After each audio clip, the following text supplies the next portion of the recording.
What's going on, everybody? Welcome to FAST29. Tuning in to the Cup Series for the USORL at Darlington for their Throwback race tonight. A lot of guys and a lot of different schemes tonight, so we're going to kind of go through the lineup here and just kind of show you who's in what rides because they are a little bit different tonight. So we'll go ahead and head on over to the race and see what we got cooking tonight. Start off with Garrett Senor as he's coming off pit road in the Subway car. As probably expected, the 16 is a Greg Biffle throwback.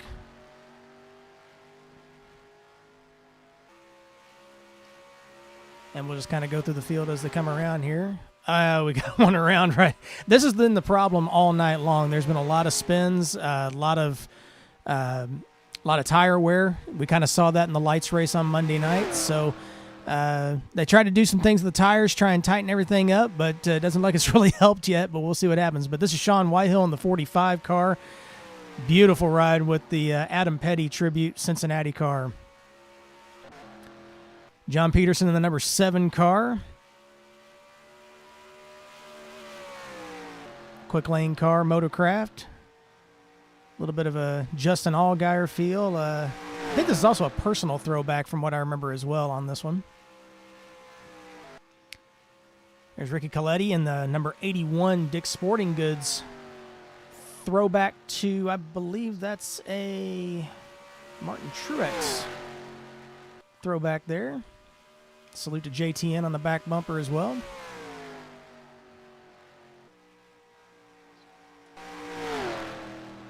There's Ryan Pace in the number 15. Chevron Haviland Toyota Camry.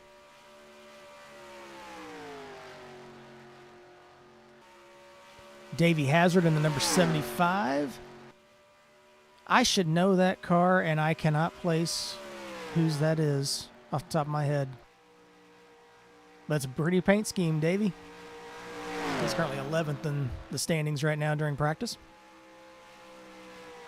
He's passing the number 2 of Jesse Dalton, Caterpillar Chevy. Good looking ride there.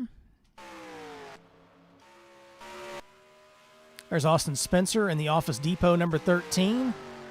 A Tony Stewart themed 13 there. Pretty ride.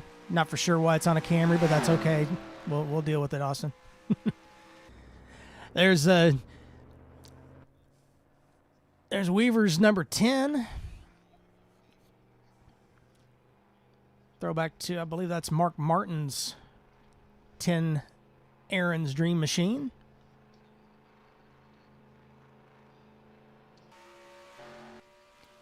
Matthew Stillman's number 51. That's a self throwback there. The Van's number 51 Ford.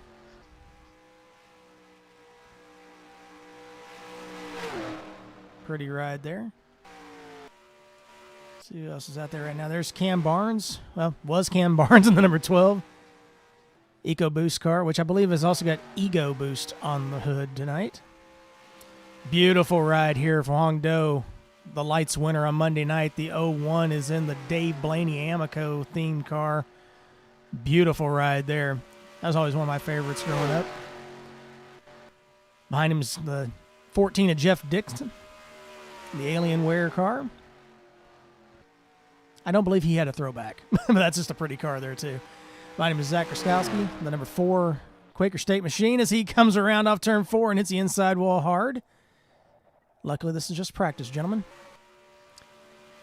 Jake Oakley. Been a while since I've seen him on track, at least me personally. There's the 17 NCM Engines Machine.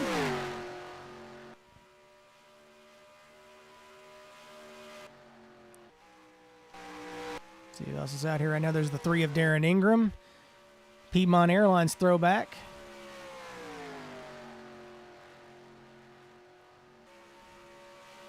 Nice little 3 car there. He's coming out of the pits. There's the 7. There's the 12. We'll get another shot of Cam Barnes in the 12. The Ford Ego Boost.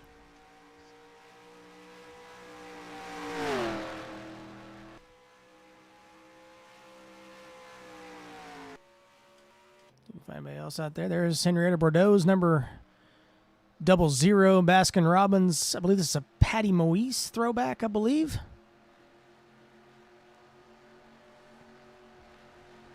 Another pretty car for them.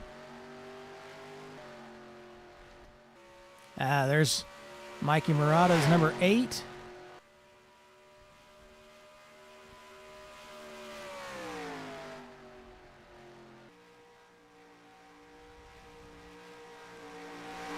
That's a Challenger there. Pretty ride there. Never thought I'd see that scheme on a Challenger, but once again, you see the unexpected in the USORL. There's the 5 of Cal Loveall, the UPS throwback.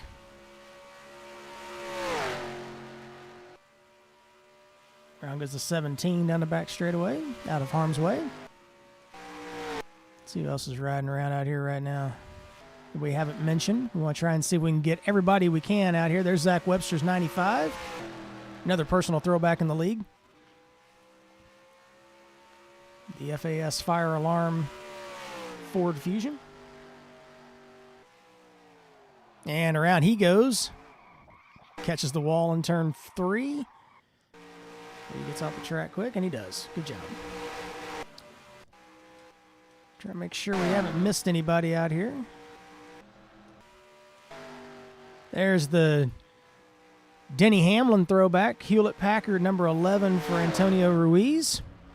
Ooh, as Austin Spencer comes up right behind him, and around goes the 11 on the front straightaway on the bottom. He's out of harm's way as well. A few of these guys we haven't seen quite yet. I'm trying to find the 26 of Daniel Asher around here somewhere as the 13 goes around on the back stretch. There's the Harry Gant throwback. Well, no, it might be a Robert Presley throwback. Not for sure. I have to ask Noah later. There's Noah Joyce, number 31 Chevy Skull Bandit throwback.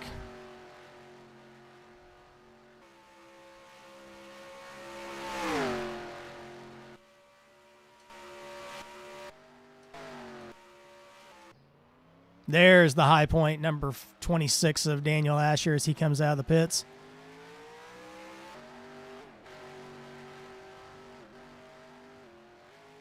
Again, another pretty ride.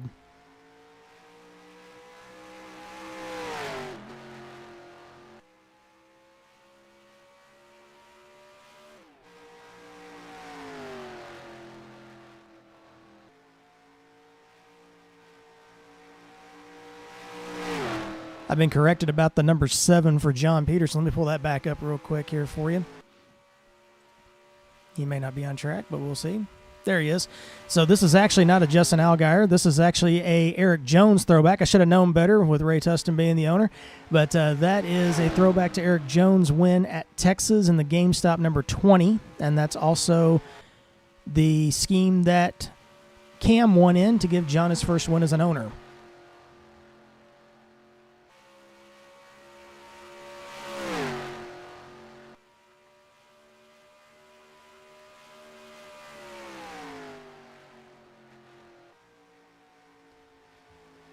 So we're going to let these guys run around the track here a little bit. We're getting some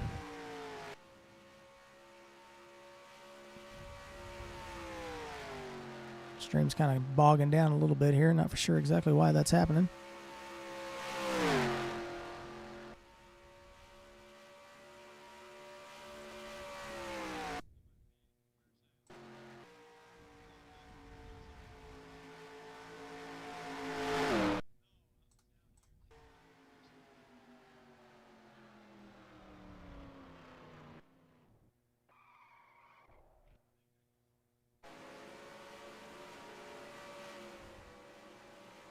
There we go. Looks seems like it's settled out now.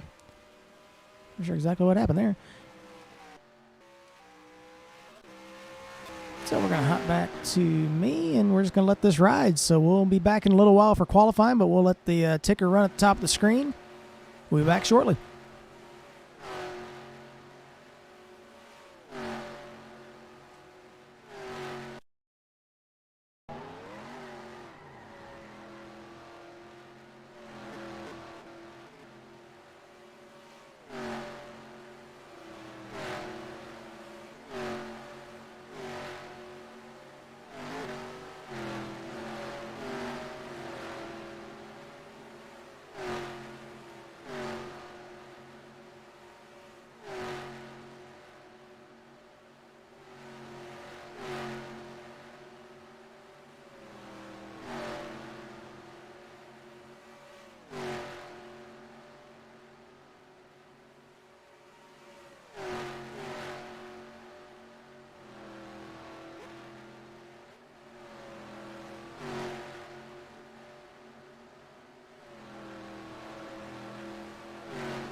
Got about 15 seconds left here in practice as Garrett Sidnor still leads with Wong Do in second. Jeff Dixon has the third fastest time. Darren Ingram, Noah Joyce rounds up the top 5.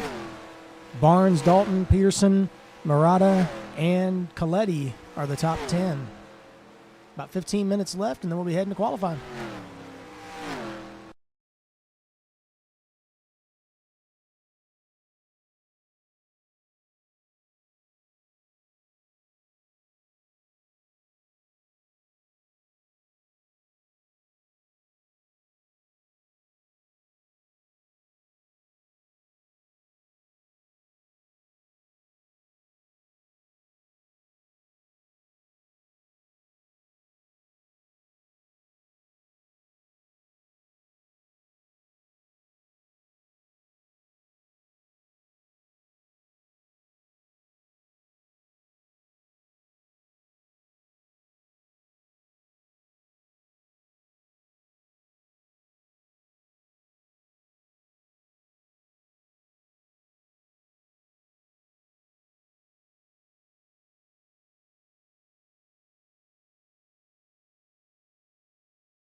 Well, they did this on their own, everyone.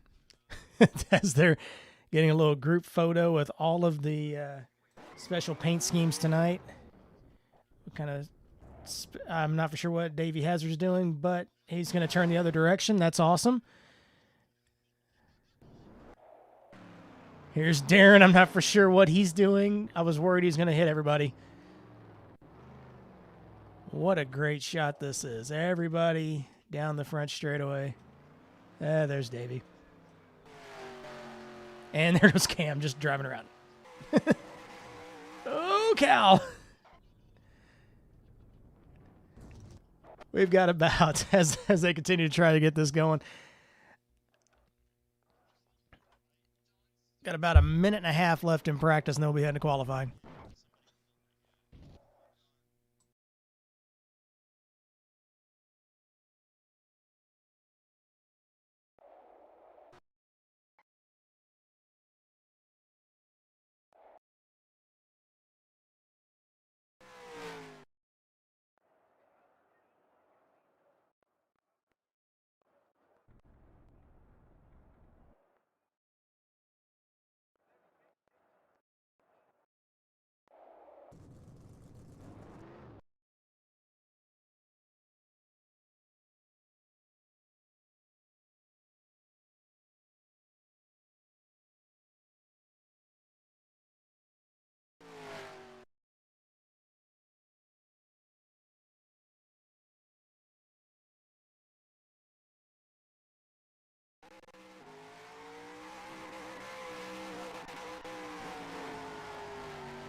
Give me fuel, give me fire, give me double shot it down.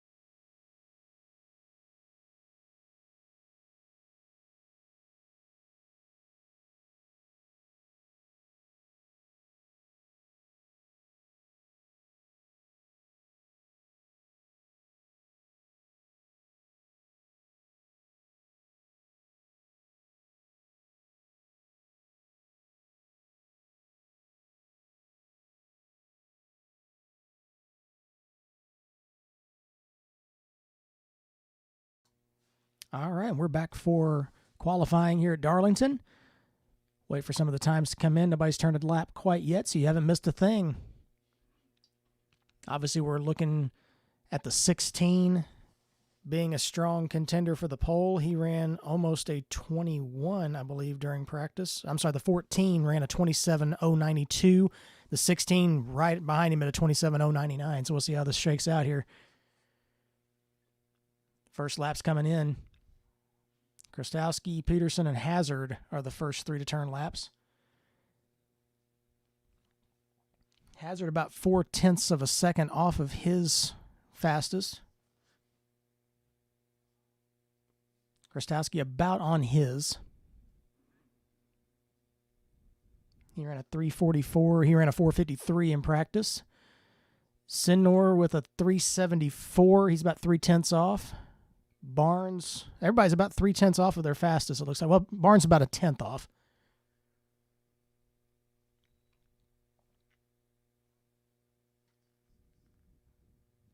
But obviously that second lap is usually the fastest one, getting those tires warmed up.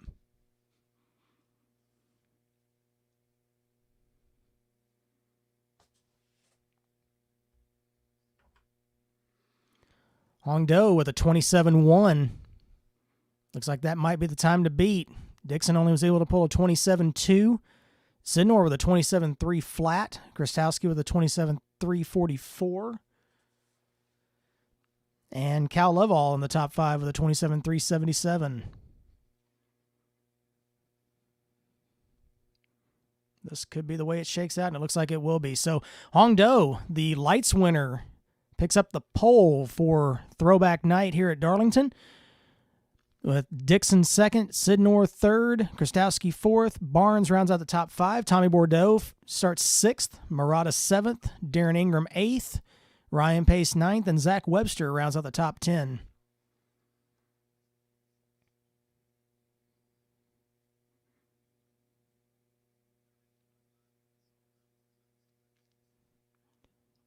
Several faster guys that we expect to be up toward the front. Looks like they're going to be starting toward the back, like Oakley, Joseph Weaver. Cal Lovall is going to be back in the back of the pack. John Peterson. So we'll see how they shake out as the race goes.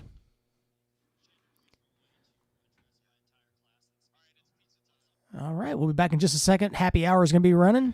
We'll be right back.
You know, it helps if the mic's on. 134 laps at Darlington tonight here on FAST29 with the USORL AlphaTauri series.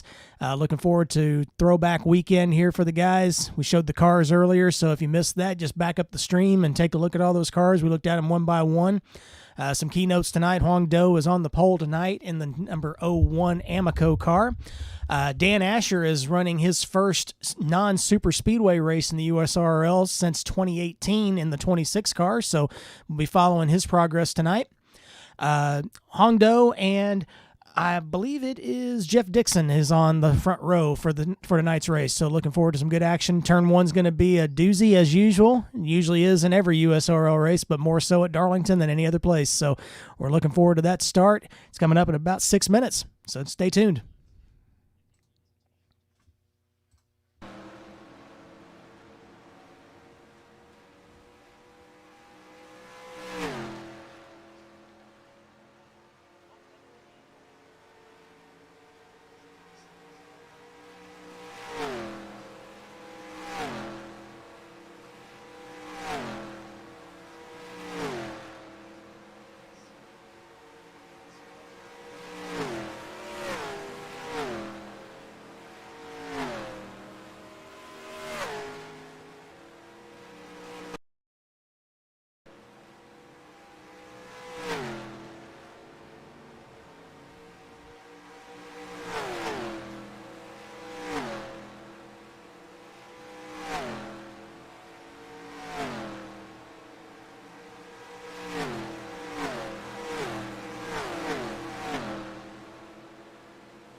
Sitting on about 2 minutes left in happy hour here, and then we'll be ready for some racing at Darlington. Once again, throwback evening at Darlington for the USORL AlphaTauri Cup Series. Looking forward to some great racing tonight. The 01 Amico car of Hong Do is on the pole. Next to him is Jeff Dixon in the 14.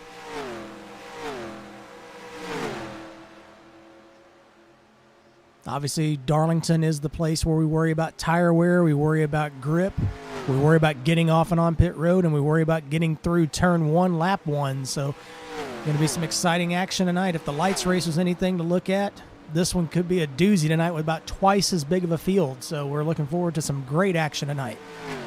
FAST29.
Cars are getting ready to head to the starting line at the moment on the back straightaway.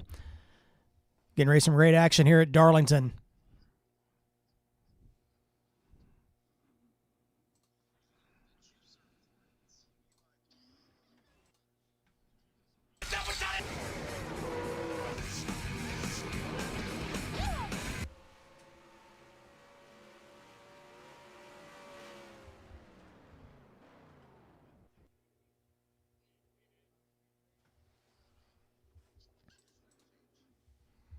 Give me fuel, give me fire, give me double shot inside.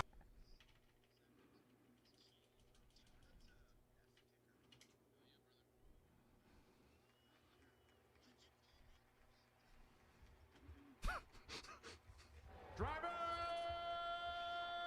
start your engine! Jesse, I hate you.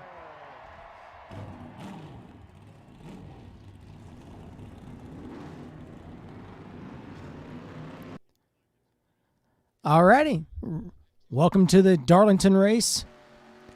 Hong Do on the pole, Jeff Dixon alongside, Garrett Sidnor and Zach Krastowski in row 2, Cam Barnes and Tommy Bordeaux in row 3 as we come to the turn 4 Geico starting zone.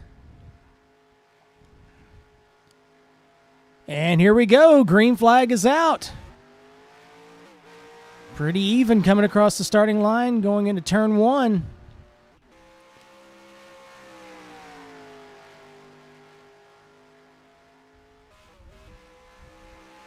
Everything's so far clean and green as they come through turns 1 and 2. They're still side by side for the lead as they go into 3. Jeff Dixon. Oh, we got a big wreck going into turn 3. Oh, that's the secondary wreck coming off of turn 4 as everybody piles up coming out in the front straightaway. Obviously, this will be a restart.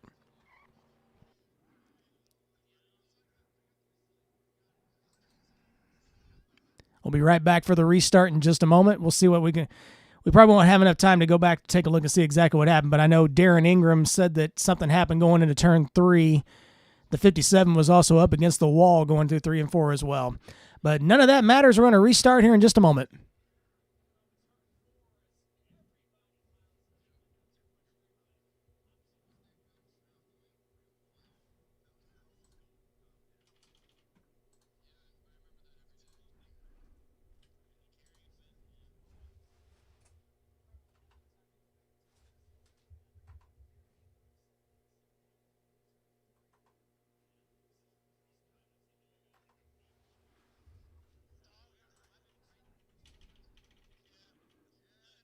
Driver,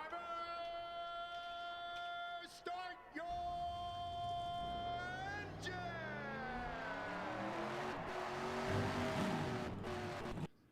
All right, we're back and ready to roll here. See if we can get through this first lap a little bit cleaner this time. We were worried about turn 1. It turned out we were more worried about turn 3, but maybe we should just worry about lap 1. So let's see if we can get this through this one clean.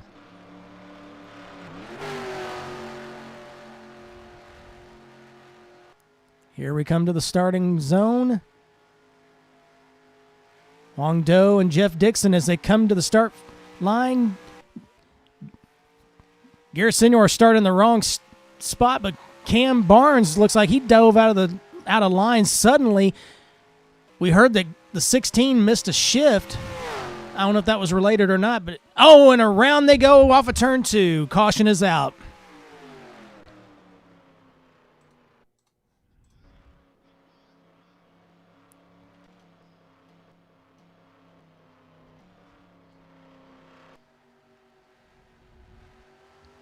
There were several cars involved. The first one that I saw was the 51 around.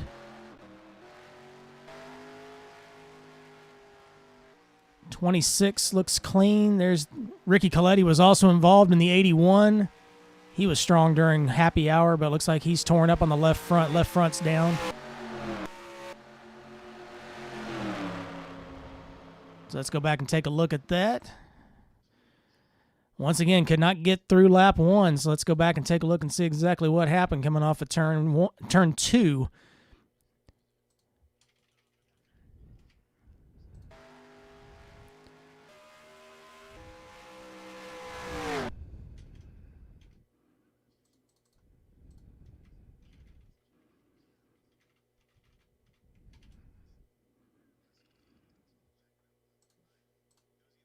Looks like coming off turn 2, the 51 kind of checked up in front of Jesse Dalton. Around goes the 7, the 32, the 81. 26 got into the back of the 10 late. We'll go back and take a look at that again there.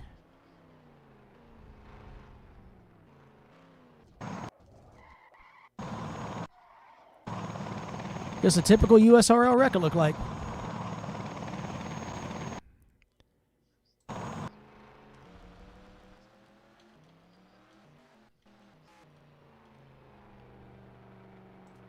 So as we come back to live action here, 01 leads Hong Do, followed by Jeff Dixon and Zach Krastowski as the guys that were involved in that wreck off of turn 2 are going into the pits. We'll take a look there. There's Cam Barnes in the pits. There's the 51 of Steelman, the 2 of Dalton. Ricky Coletti's was involved. I don't see too much damage to those machines as the 45. The 45.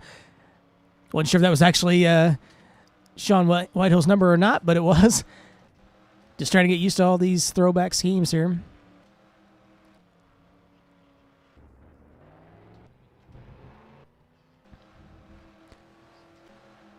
$11 caught a piece of it as well, it looks like. But really not much damage to the cars that are still out there. Looking to see if anybody has already retired from the event from that one. Still waiting for that information to come through.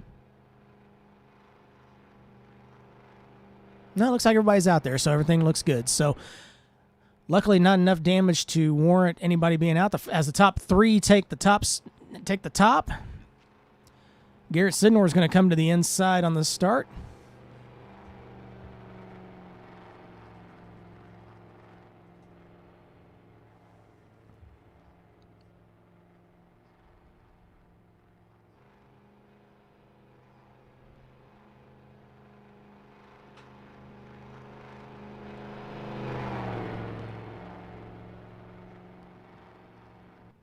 All right, so as they bunch up for the start, we've got Huang Do and Garrett Sidnor on the front row, followed by Jeff Dixon and Tommy Bordeaux, Zach Krastowski and Ryan Pace in row 3.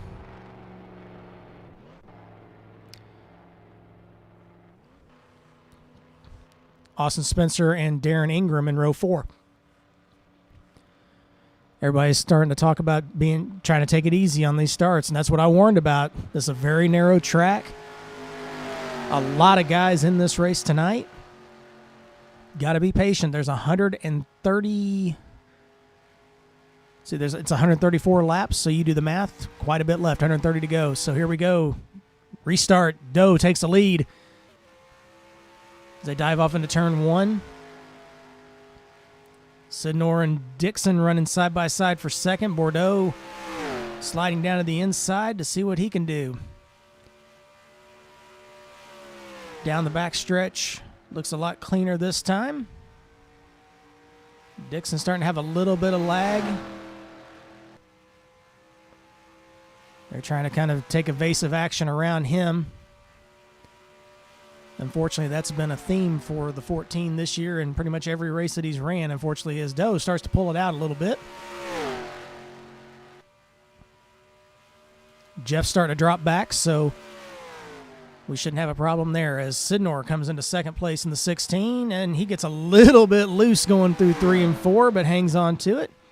Bordeaux third, Krastowski fourth, and Ryan Pace runs inside the top 5 as well, with Spencer hot on his heels going into turn 1. Looks like everybody's starting to single it out now, and hopefully we can get into a nice little green pace here. No pun intended, since I'm focused on Ryan Pace.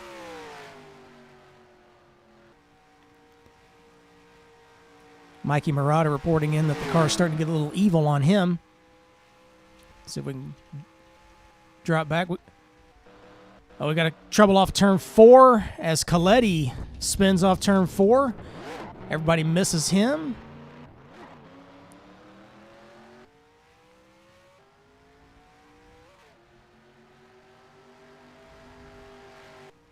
He's saying that it just bottomed out going into turn 3. But we stay green here.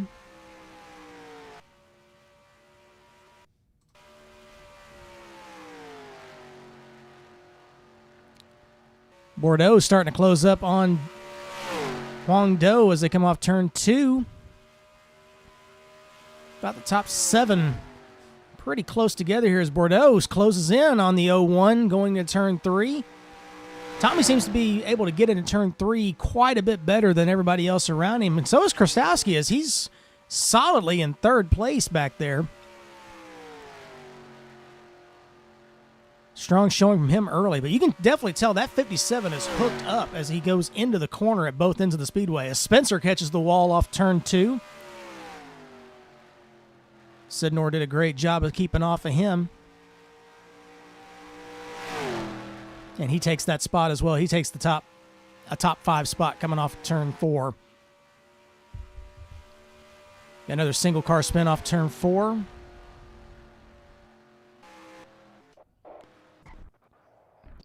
Ruiz destroyed off turn 4.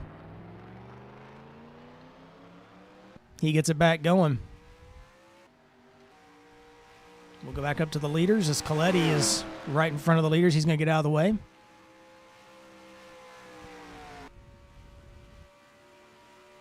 Darren Ingram caught the wall off turn 4 as well. We'll stay up to the front with the leaders at the moment.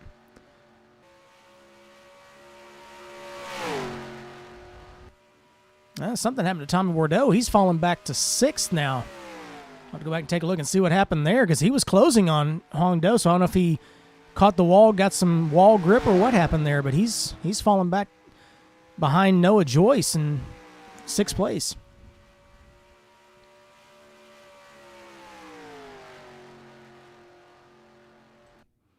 We'll go back and take a look and see if I can find what happened to Bordeaux to make him slide back.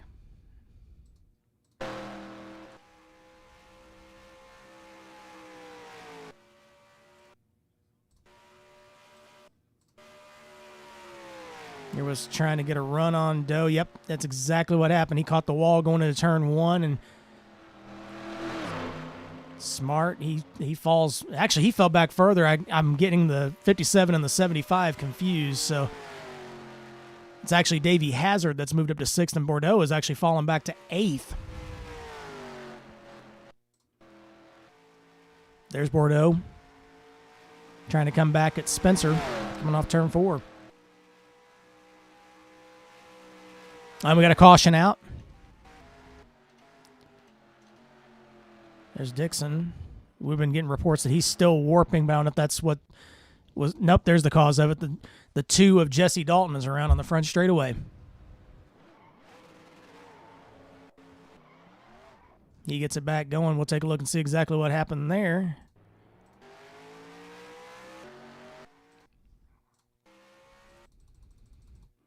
'81 should be the free pass on this caution. And we got more than the 2 that was involved there. Unfortunately, I don't have the 47's car, so he's going to look different than what everybody else is seeing. He was a late entry into this race, but this is what happened coming into turn 3 as the 47 loses it off 4. The 14 was warping right in front of that, but I'm not sure if that was exactly a factor with that or not. Everybody might have been checking up a little bit on that. The 47 spins off turn 4, taking the 10 with him and the 2.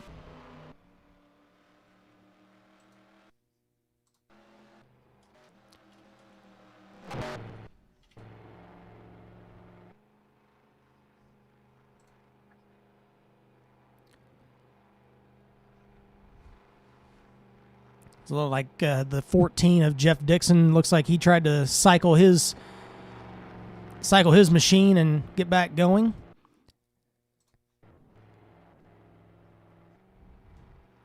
So here come the leaders coming into the pits under caution at lap 16. So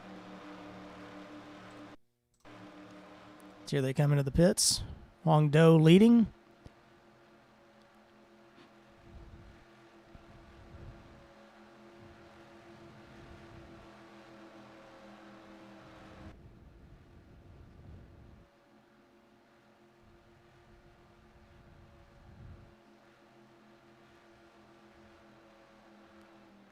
So it looks like Jeff Dixon attempted to cycle the power, but unfortunately it looks like that will be the end of his night for the 14 tonight. The 32 also dropped out in that wreck earlier as well, off turn 4.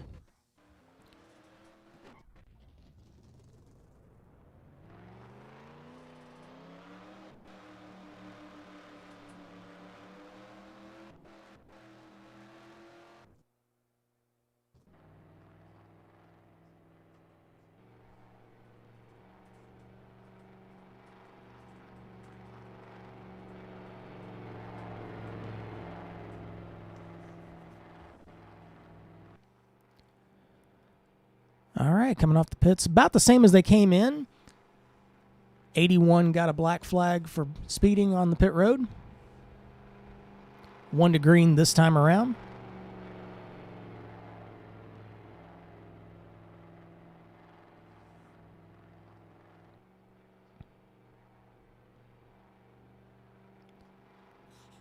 So we're going to let them double up. We'll be right back in just a second.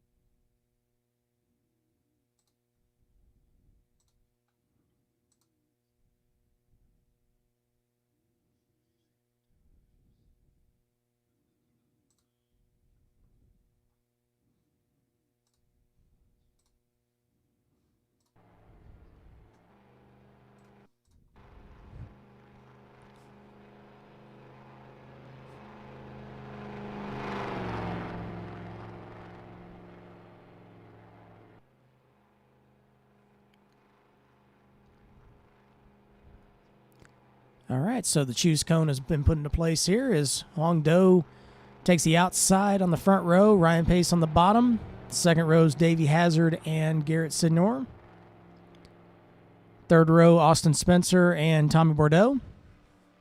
Trying to work his way back up from the wall grip issue earlier in turn 1. Fourth row is Darren Ingram and Noah Joyce. And fifth row is Sean Whitehill and Joe Weaver. As we come off turn 4, coming to the Geico restart zone. Bring them down kind of slow, coming into the zone, and they take off. Green flag back out.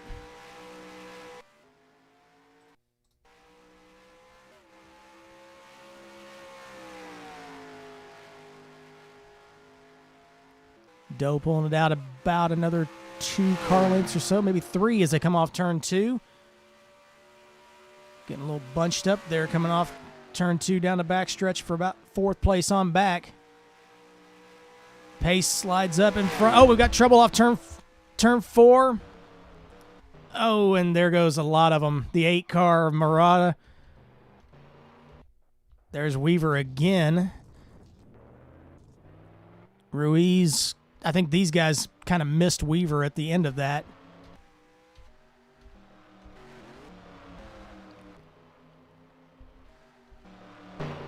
It sounds like Austin Spencer got a little loose coming through 3.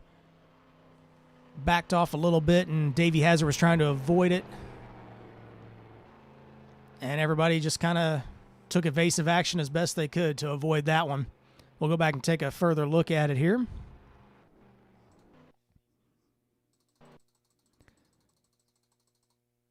Might have not been Austin Spencer. He was trying to avoid it, I believe, but we'll go back and take a look at the definitive answer on this.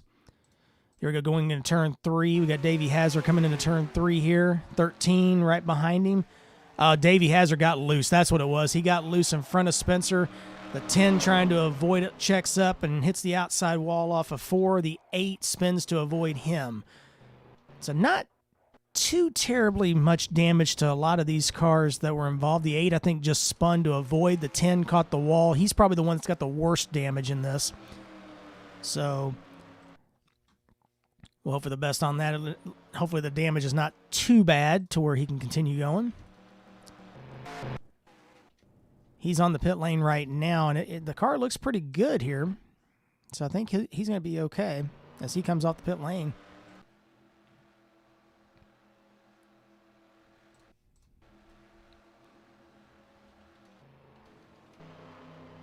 There's Davey Hazard. Not much damage to him. I think he just spun.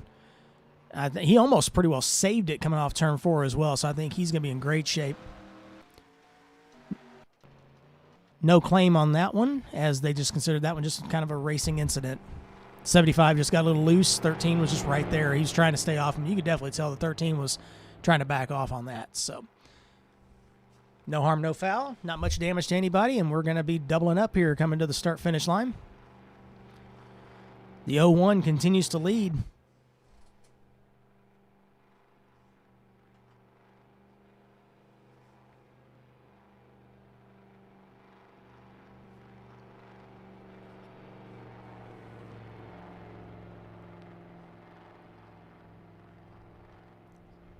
There's been reports that if you're running about where that seam in between the 01 and the 57, that dark strip there in between them, that's been causing some issues going into 3, and they haven't really been able to dial that out. It's just a really slippery spot.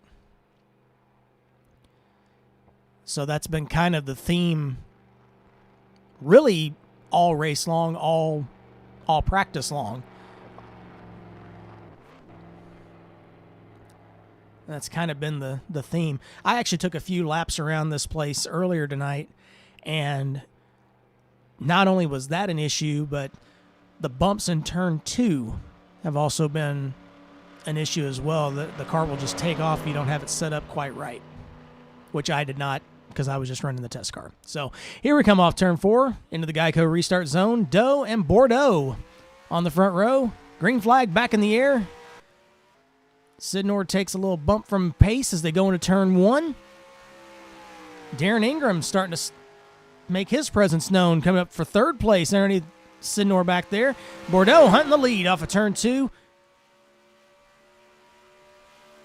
Spencer comes to the inside of Ingram as he had to check up off turn 2 for Sidnor.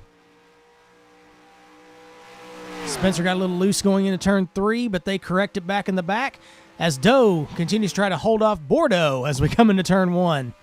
Sidnor looking just behind him as well, trying to see which way he can go to try and see if he can take 2 for 1 for the lead.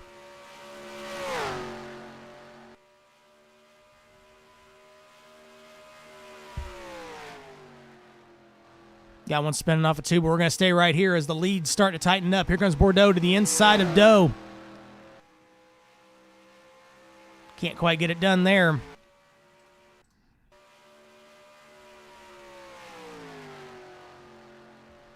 Got another one off turn 4 that just spun.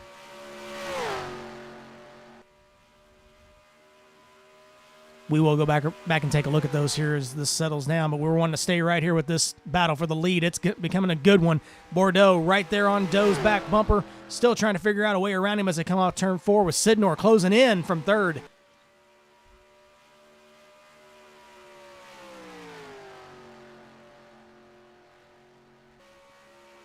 Great 3-car battle here for the lead. Sorry, the stream's kind of spazzing out a little bit here, but that should settle out here momentarily. Here comes Bordeaux to the inside. Off turn 4. Still can't quite get it done.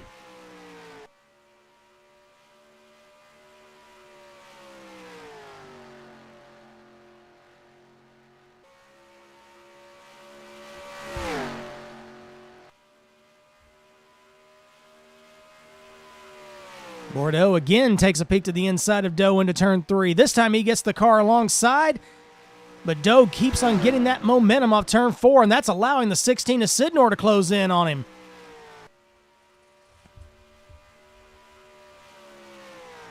Great battle up front here.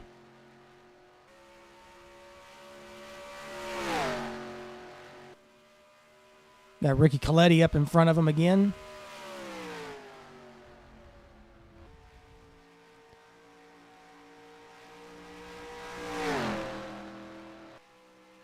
He shouldn't be a factor as they come off 4 again.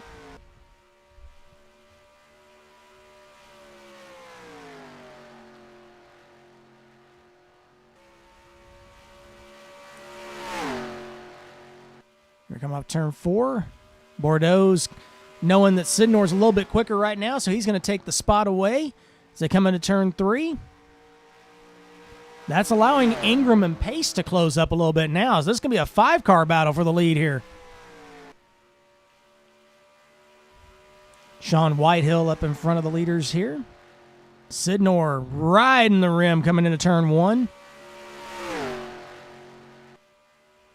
Well, that's 16. He's coming. He's right on Doe's back bumper coming into turn 3. Bordeaux, I think, is just content to ride back there in 3rd right now. Well, I thought Sidnor was going to come right up onto the back of Doe there, but didn't really have a very good 3 and 4 that time. But he is strong through 1 and 2. Here he comes, that subway machine. Right back to Doe's back bumper, and he catch the wall off turn 2. Bordeaux comes to the inside, trying to make it 3 wide. Can't quite get there. 10 cars around off of turn 2. No caution from that one, but Sidnor takes the lead from Doe as they come down the front straightaway after that little mishap off of 2. But Doe's going to take the position back going into 1. Sidnor catches the wall in 1 a little bit, and that's going to allow Bordeaux to get to the inside.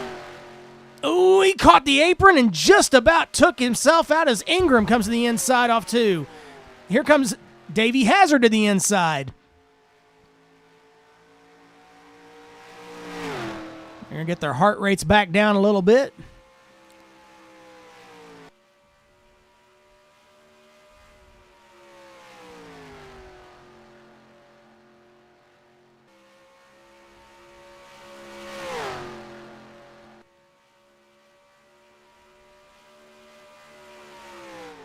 Hazard comes to the inside of Ingram going into turn 3 and slides up in front. That's what's so great about Darlington. You get that run on the inside of them and just slide job them out to the wall to get back into the preferred groove as Hazard gets a big run on Sidnor. Sidnor's got a lot of damage to the right side of that 16.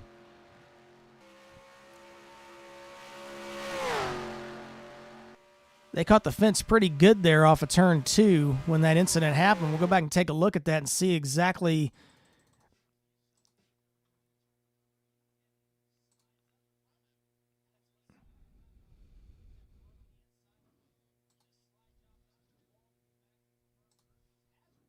Here's a look at what happened there off of turn 2. Hong got a little bit loose right off of 16, right off of turn 2 as the 16 ducked to the inside. And that's how that action happened there.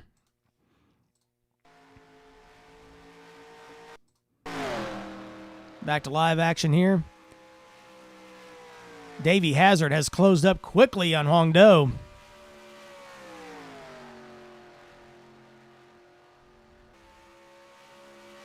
It's been amazing how 2 or 3 drivers have came up behind that Amico car.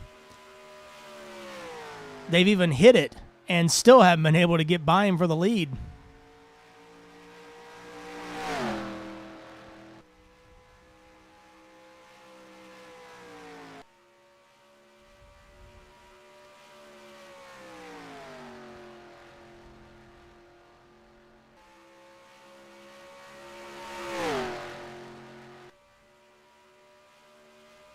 Pretty solid lines from these guys coming off turn 2 going into 3.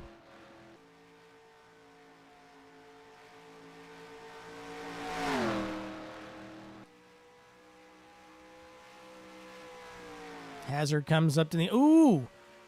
Made a big quick move there by Hazard as they go into turn 1. Couldn't quite make that pass happen as Doe does not want to relinquish that lead. A little early to make that big of a move going into the corner.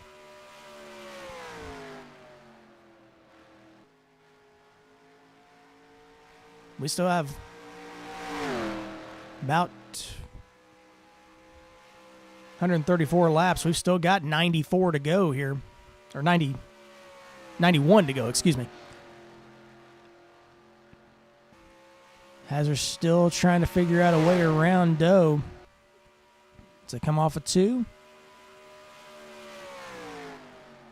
Once again, it seems like anybody who tries to get by the 01, they get a run on him going into the corner, but he just pulls them off. And he gets that half to a full car length coming off the corner. But they close in on him because he's kind of backing that corner up going into the corner is what it appears to be doing. But here they come off 2, and around they go. The 75 hard in the inside wall as the 01 goes around. Caution is out.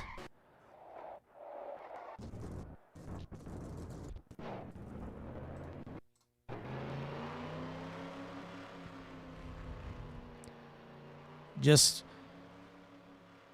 got normal Darlington off of turn 2. The 75 of Hazard was trying to get up underneath the 01. 01 caught the wall just a little bit, trying to stay off of each other, and that's the end result. 75, unfortunately, is retired from the event from that incident.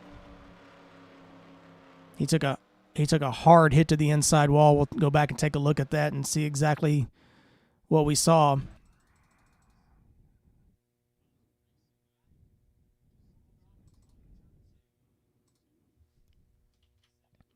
See if we have a better angle here from what we saw previously off of turn 2. We'll slow it down. You can see the 01 right up against the wall, 75 to his left rear. It gets so tight there off turn 2. 01 catches the wall right there, bounces him right out into the 75. And the 75 takes this hard hit to the inside wall, so much so that I think Davey himself might have hit the wall.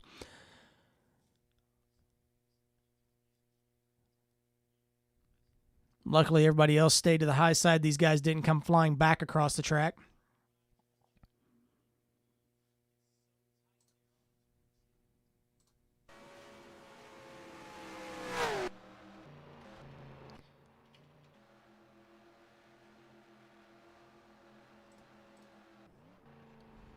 All right, back into the pit lane here for caution flag pit stops.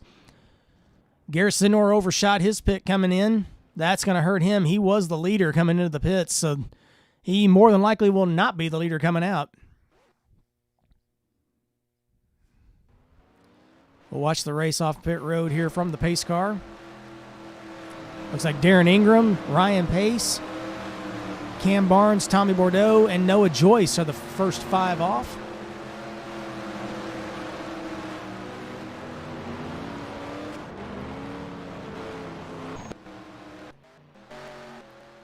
Like the 5 car was trying to beat the 13 off of pit road, and the USORL officials caught him for speeding. So Cal Lovall, we'll see you in the back of the pack on this restart. Darren Ingram comes off the pit lane first. I believe this is his first time leading this evening.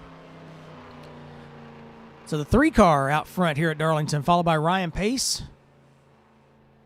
Running second. Cam Barnes is third. Tommy Bordeaux still solid in the top 5. And Noah Joyce rounds out the top 5.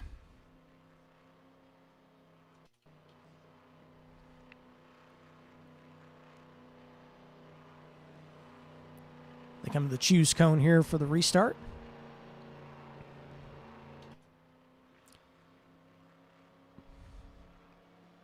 It's like the top 6 even split.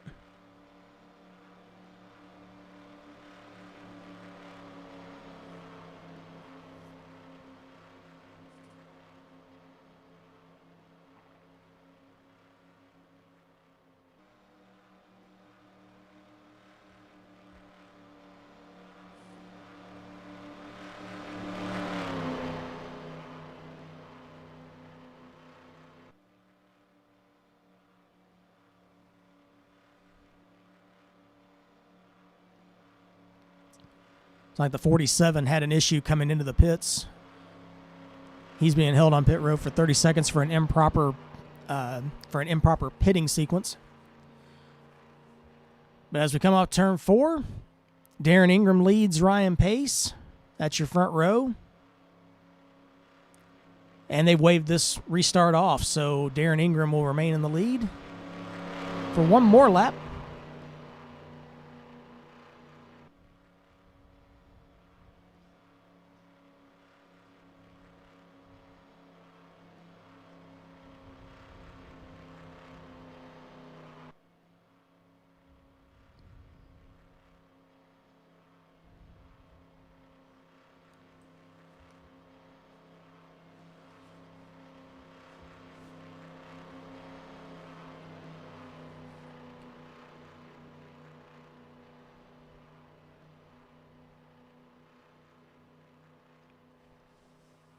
We got about 90 laps to go here.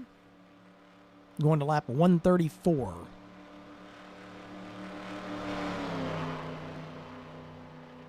You always hate to see the fastest lap turned by someone who's no longer in the race. You know that Davey had a good car tonight. He had charged up from 6th to the lead, or battling for the lead, when the incident occurred. He had moved up those spots in about 4 or 5 laps, so he was definitely one that was going to be a factor until that incident happened off of turn 2. So here we come to the Geico restart zone. Darren Ingram leads Ryan Pace to come off turn 4, approaching the zone.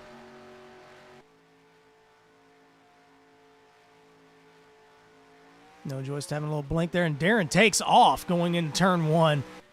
One of the best restarts we've seen all night. As the 3 car takes the lead going to turn 1. Cam Barnes gets a run on the outside, but Pace gets really loose off turn 1. Gets on the apron. And around goes the 8 off turn 2. Yellows out. Trying to find exactly what happened to cause the yellow. Oh, we have this wreck off turn 2. Happened kind of late there. The 45, the 81, Ricky Coletti. He's been in a lot tonight, unfortunately. He's just been in the wrong place at the wrong time on a lot of these. And also Hong Do also involved. Go back and take a look and see what might have happened this time off of calamity corner of turn 2.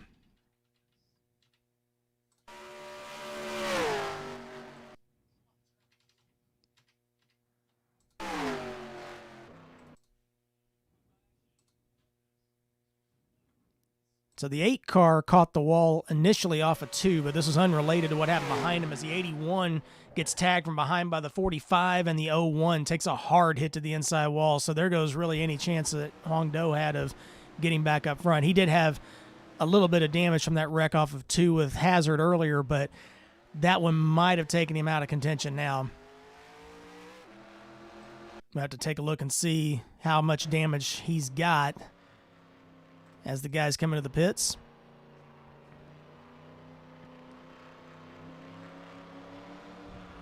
The rear's definitely got quite a bit of damage, but that might have been from the earlier wreck. Kind of hard to tell how much damage is on the front. I haven't really heard anything from Hong Do on the radio.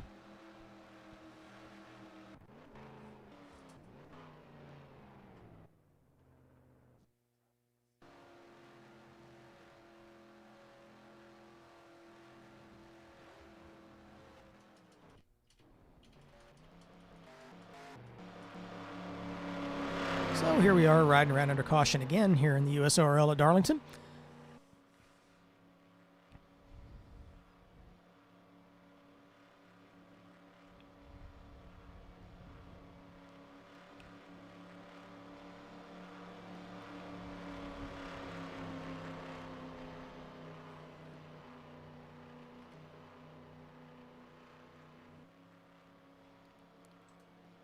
Coming to 1 to green, so they'll be choosing here. We're going to take a ride around with Tommy Bordeaux here in second place.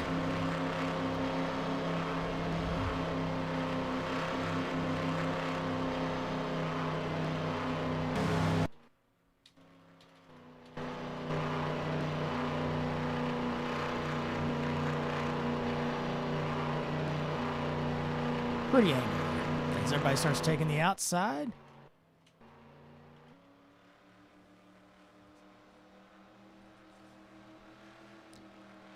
All right. Once again, a pretty well an even split among the top 6. But Austin Spencer all of a sudden has slid up into the inside of row 1 on this restart. The 3 controls it, but that Office Depot machine all of a sudden has made an appearance here with a lot of damage on the right side.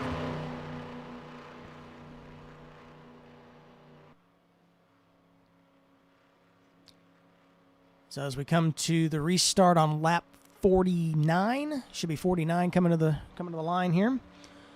Darren Ingram leads Austin Spencer on the front row. Tommy Bordeaux and Noah Joyce on row 2. Matt Steelman has all of a sudden came up to the top 5 here with Zach Krastowski. Ryan Pace and Garrett Sidnor in the 4th row.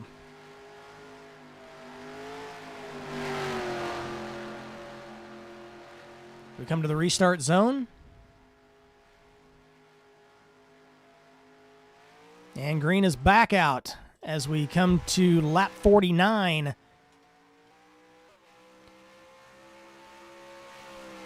As Krastowski missed a shift on that restart. Everybody settles out coming off of turn 2. And we've got one around at Hong Do again off turn 2. Single car. We'll let this settle out here in the front. Ingram leads. Spencer second. Spencer making a loose run to the inside of Ingram off of turn 2. That's going to cost him as Joyce comes to the back bumper of Ingram, pushes him into turn 1. Gave him just enough of a push to get ahead of the 13. Ingram better be thanking that 31 for that push going into turn 1. Got him a car length advantage on Spencer.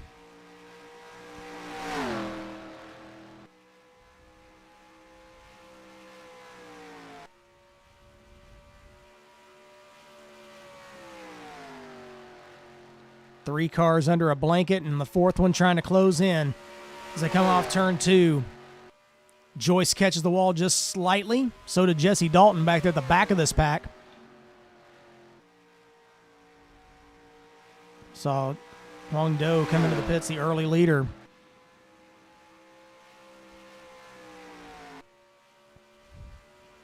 Not for sure if that's going to be the night for him or not yet. Ingram starting to pull it out to about a 2-car length lead off of turn 2 now. About the top 9 right here within about a second and a half of each other, roughly.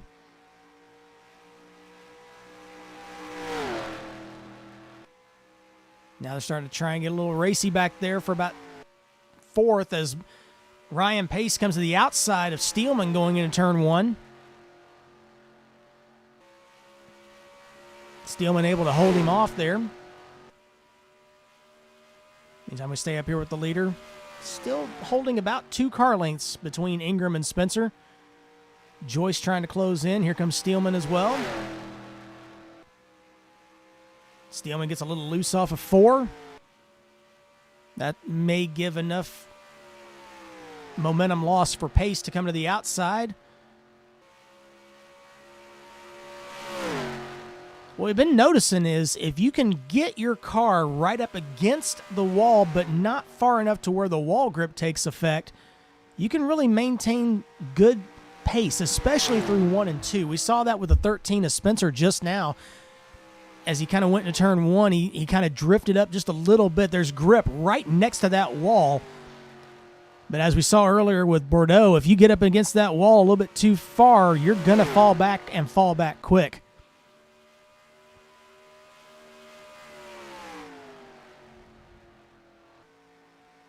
Top 3 starting to close up a little bit.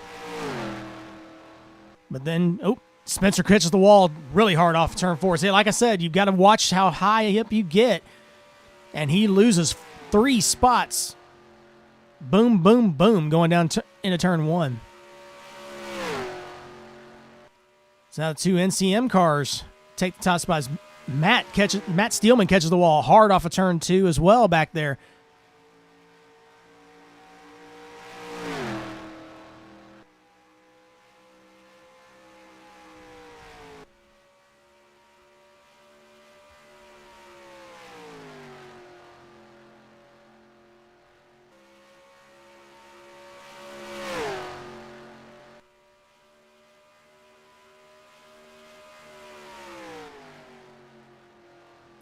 Steelman catches the wall again. Getting a report that the 26 of Dan Asher's blown up. There he is, the High Point 26 machine. His first start in a non-super speedway race since 2018 is going to go up in smoke tonight. Back out front for the leaders. NCM 1-2 as they go into turn 3.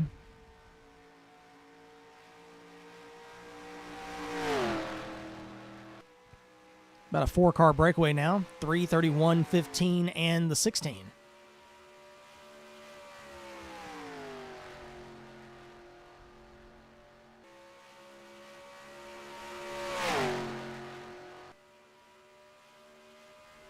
Tommy Bordeaux catches the wall a little bit off of 2 that time.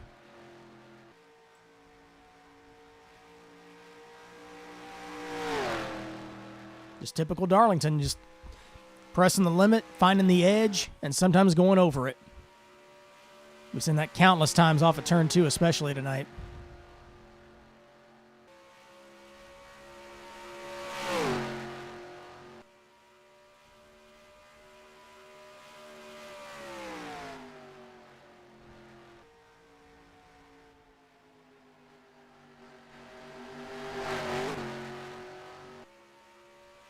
Apologize for the stream again. Looks like we're losing frames again up there.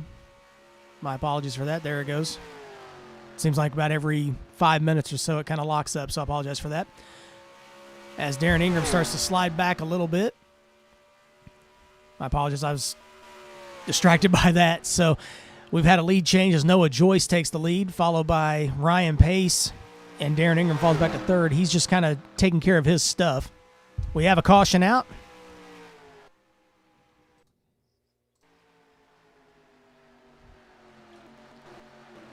Sounds like the 13 may be involved off of turn 4. There's Zach Webster might have been. There's Austin Spencer. He's involved. The 11 car catches the wall hard on the inside of turn 4 as well. Antonio Ruiz.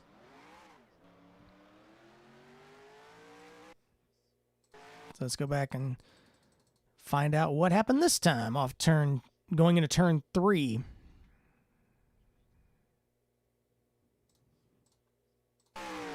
Turn 3. Austin Spencer slides up. Once again, that grip right up against the wall, and he catches it. Wall glue catches him. Jesse Dalton doesn't have enough time to catch it, and the 95 of Zach Webster spins it around and trying to avoid.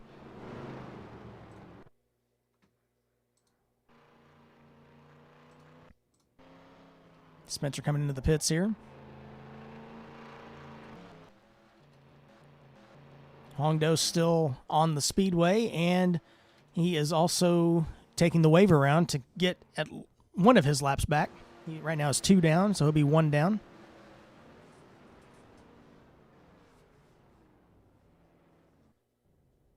Scoring error on that. He was 3 down. Now he's 2 down.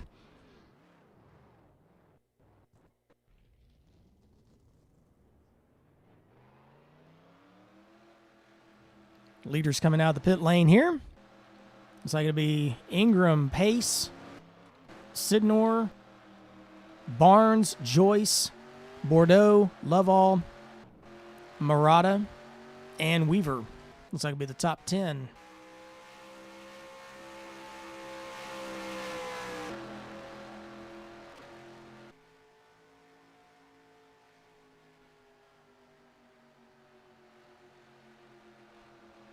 Not for sure if you guys are seeing the same drop in frames as what I am on my end, but for some reason it's just extremely choppy at times, so I don't know if it's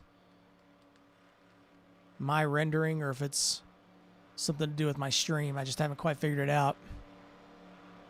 Again, this is a work in progress here.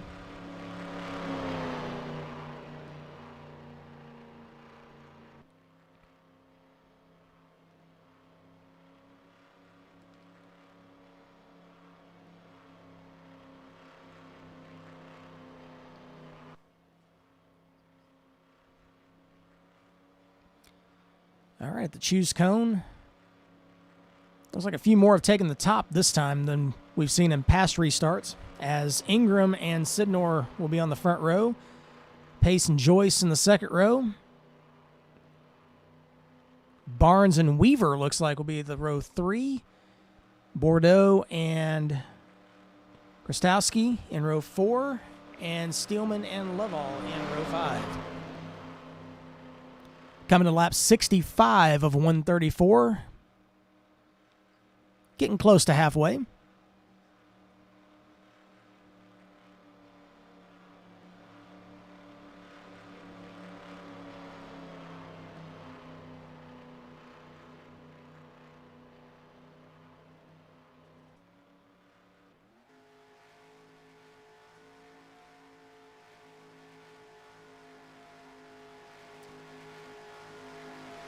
All right, here comes the USORL drivers coming off turn 4 to come to lap 65. And the green is back out. Ingram takes the lead.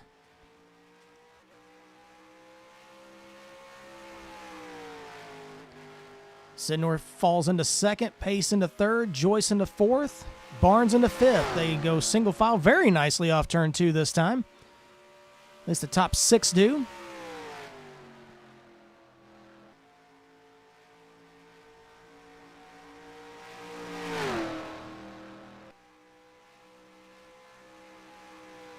Sidnor comes to the inside of Ingram down the front straightaway going into turn 1. He will take the lead. Pace takes a dive underneath the 3. Couldn't quite get it done. Now the outside line is going to make a run on him off turn 2. Joyce gets a little loose off of 2. So does Steelman back at the back of the pack. As Sidnor takes the lead into 3. Joyce looking for a way around his teammate off turn 4. Joyce to the inside of Ingram. And he'll take second away. Now Pace is going to try and take a look at Ingram as well off of turn 2.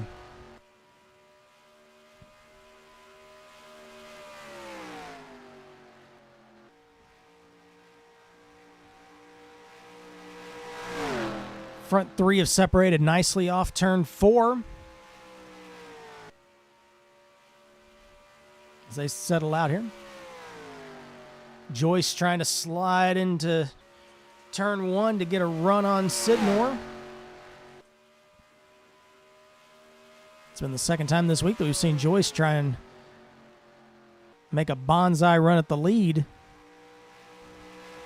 Not quite as dramatic tonight. Oh, as he catches the wall off of turn 4 a little bit. That's going to get Ingram a run.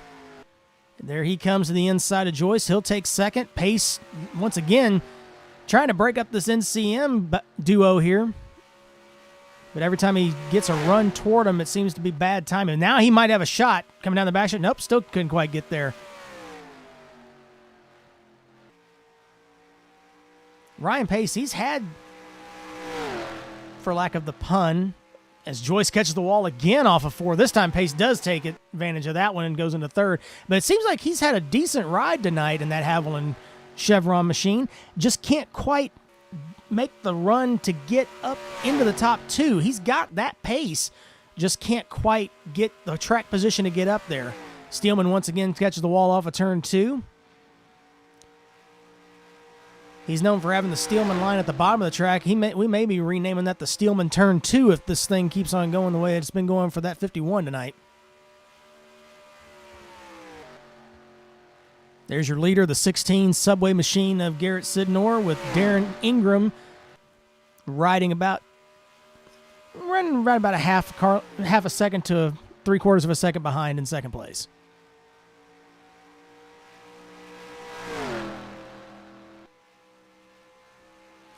We got a yellow out.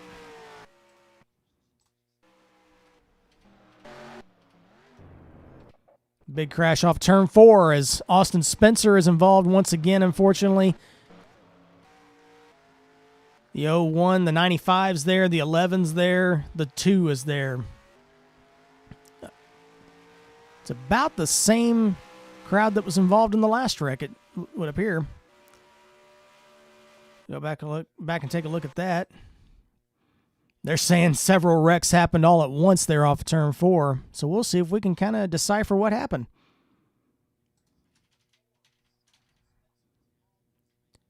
So it sounds like it started with the 10 of Joe Weaver. We're going to start here. We'll go in slow motion here as they go into turn 3. He gets a little bit loose in front of Krastowski. He's going to catch the wall. Krastowski stays off of him. Great job. The 47 behind him, though, gets loose. Takes the 2 to the wall. The 2 spins out. That's Dalton. Down low goes the 13. The 95 of Zach Webster has just been a spinning machine through a lot of these tonight, but this time he might catch the wall a little bit, and he does with the left front. 13 catches the wall hard in front of him off of turn 4 as the 45 and the 8 take evasive action down to the bottom along with the 7.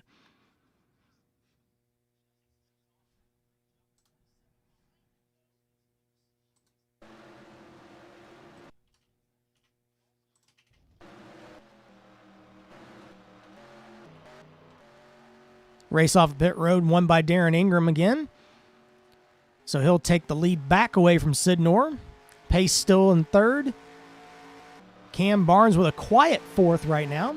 Kyle Lovell makes an appearance in the top 5. We need to find out if he took a different number of tires on that one.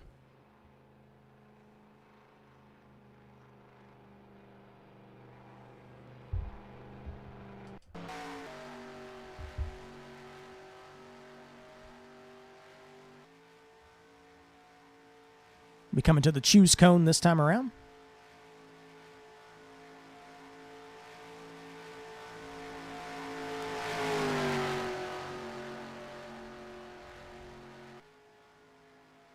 Black flag for the 13 under that pit stop.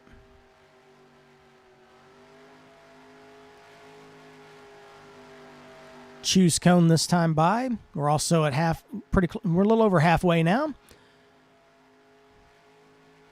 Back to almost the even split again in the top 6 or 7.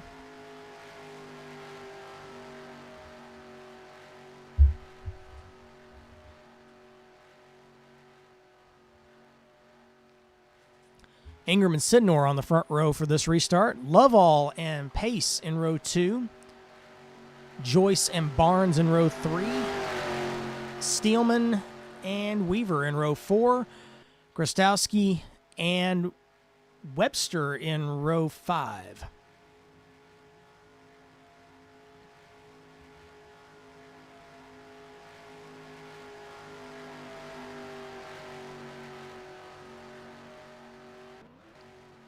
Give a call real quick to Henrietta Bordeaux back there, and I believe she's running 14th right now.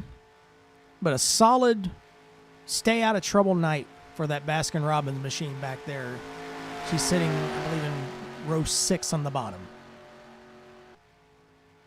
That pink and blue car hard to miss. But here they come to the Geico restart zone. Ingram steps out with the lead again. He's been dominant on these restarts all night long. Well, Henrietta, I give a call out to you and you fall back, but that's okay. You've been staying out of trouble all night. Great job. So here we go in turn 1 and 2 on this restart, lap 75. Ooh, that was Barnes got loose off of turn 2, just about got into Joyce, but great evasive maneuver by the 31. And we got a crash in turn 3. The 81's around. 13, the 01, the 45. Krasowski got a piece of that one this time.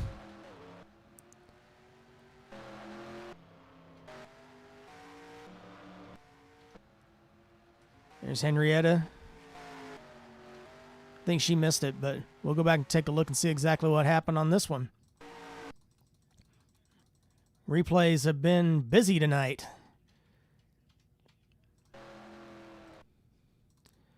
Like they were heading to turn 3. We got the what? I don't know what the deal is with the target on the back of the 10 car tonight, but the 4 catches him going into turn 3 this time. Takes Weaver around. 95 checks up trying to avoid. The 81 spins to the bottom. 95 catches the back of the 4. 47 stacks up. And then the 01 and the 13 are just right there with nowhere to go. 11 spun around. Ruiz, he doesn't have a back end on that car, so I'm not surprised that when he's trying to avoid something, it just comes out from underneath him.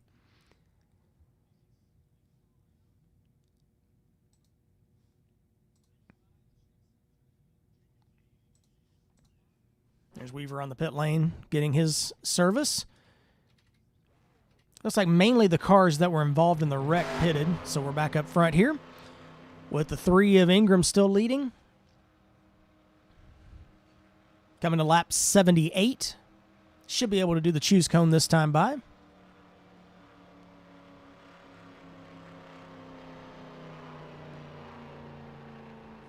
And we just got confirmation that will be the choose cone coming by on this lap. So restart should be coming on lap 79.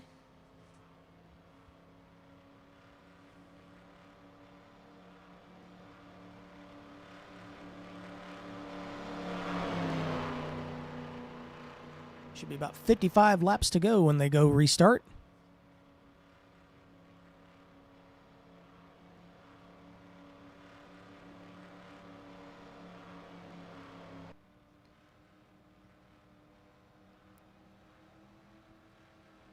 Looks like Ingram going to be making a very emphatic decision to take the inside line on this restart.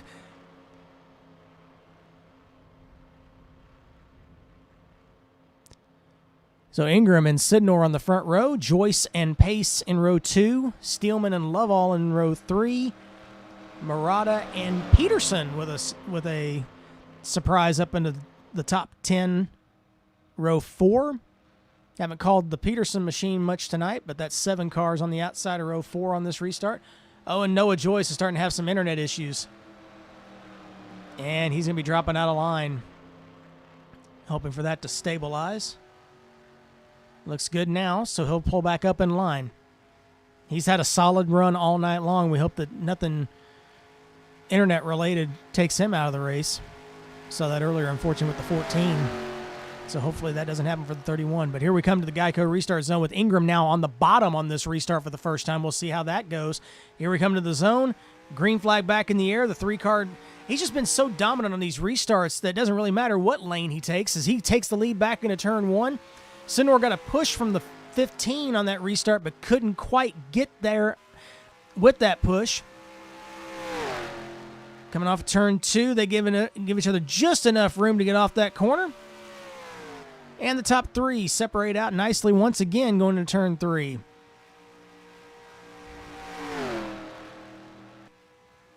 Sidnor comes to the outside, coming down the front straightaway with help from Joyce. Sidnor takes the lead going into 1, grazes the wall.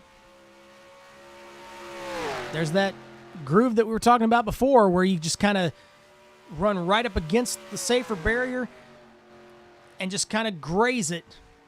The NCM machine's starting to get a little racy for second. Ingram got a little tight going through 1 and 2. Had a little bit of a momentum loss. Noah Joyce was right on his bumper. That stacked up the entire top 5.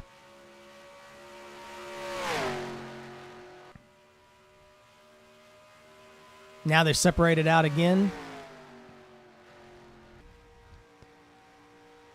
We're getting radio chatter that the NCM machines are trying to give each other direction on how they're doing their braking, so that way that doesn't happen again where the 31 almost ran over the 3. Seems to have worked that time as they separate out. 16 of Sidnor leads. Darren Ingram second, Noah Joyce third, Ryan Pace fourth. Cal Lovall sits in fifth.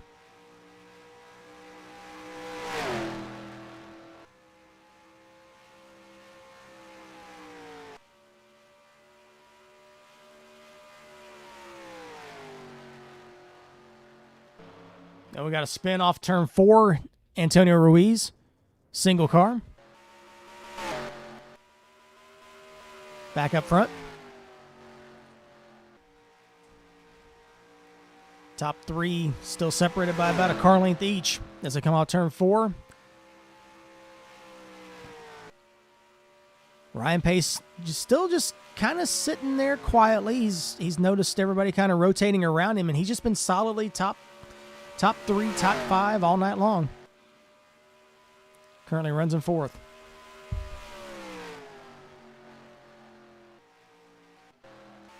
Drop back in the pack a little bit and see how things are back in the pack. Austin Spencer trying to take a look underneath the 47. They're getting a little tight off of 4. Long Doe back there. He's battled back to the lead lap, and he's fighting for a top 10 spot here if he can get up in front of the 47. Or sorry, I'm sorry, in front of the 8. He's already passed the 47. The 8 is the top 10 spot right now.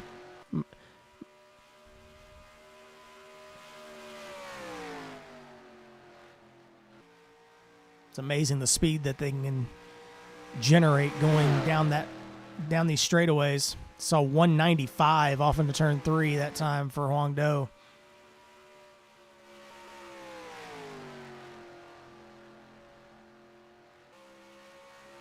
Mikey Marotta right there. And off turn 2. A couple of them catch the wall off turn 2. We'll head back out front where Sidnor and Ingram. Caution is out. Oh, we've got Cam Barnes around. We got the 47 around. 13 involved again, it looks like. Sounds like the seam might have caused this one going into turn 3 again. We'll take a look here and see if that's what we see.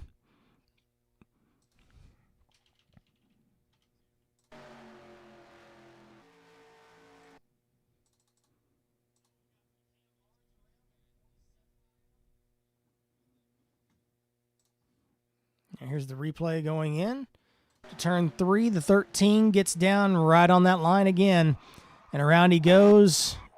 And behind him, hard hits for the 10 and the 47 behind him. I'm sorry, the 81 behind him. 12 gets a lot of damage in that one, as well as the 47.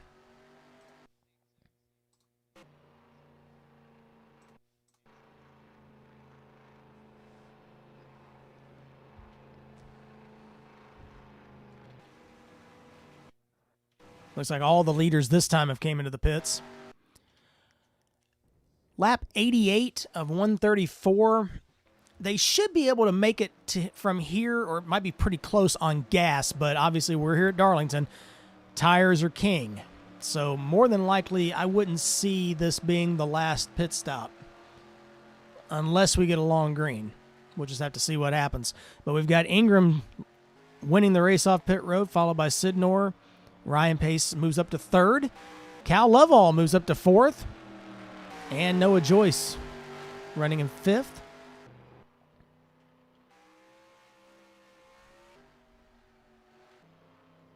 Tommy Bordeaux sitting in sixth off the pit lane. Matt Steelman, John Peterson, Jesse Dalton, and Mikey Marotta.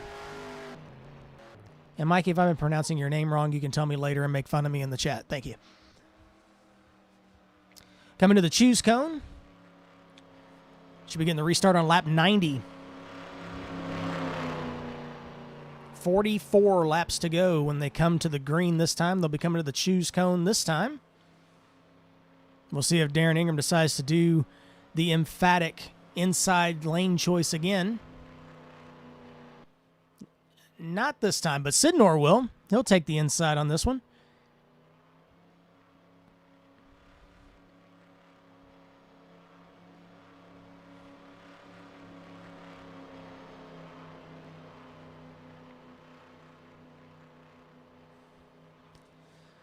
So Ingram and Sidnor again on the front row. Joyce and Pace in row 2. Bordeaux and Lovell in 3. Steelman and Peterson in row 4. Marotta and Dalton in row 5. Jesse Dalton has been beat up on all 4 sides of that machine, and I think he even had roof damage earlier, but he's still fighting into the top 10. Here we come to the green flag with 44 laps to go.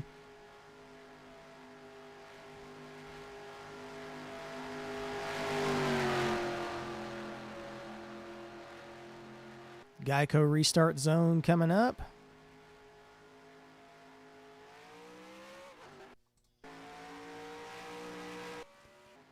Ingram once again gets a good restart again. Pulls down to pick up Sidnor. Pace catches the wall. This time, he's going to fall all the way back. Unfortunate for him. Yellow is out. Sounds like an issue with the 51. There he is. Sounds like he might have missed a shift and caused an issue. Unfortunately, Ryan Pace caught that groove on the outside where you don't want to be. If you get too high, it just sucks you right in and you fall right back. Sounds like an issue with the 12 too on that restart as well. So we're going to drop back and take a look and see where it all started.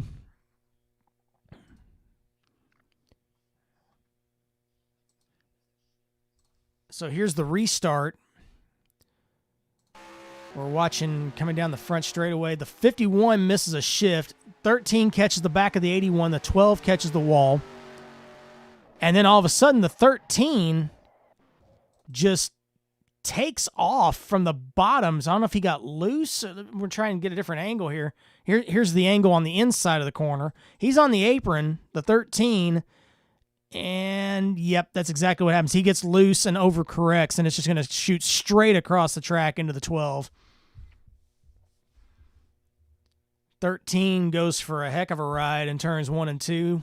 As a 45 spins to avoid. And for some reason, the stream cut off. I apologize. Let me back up so you can see exactly what happens here. Here's the 13 to the inside. He's going to catch the apron right here, overcorrect, and take the 12 to the wall. The 45 spins to the inside. Weaver with nowhere to go as well on the 10. And common denominator, the 11 spinning on the inside. So caution is back out.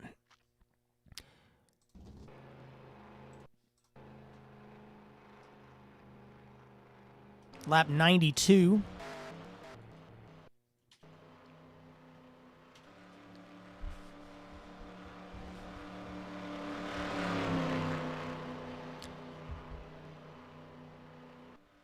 Should be coming to the choose cone this time around. Should be lap 94 when we go back to green.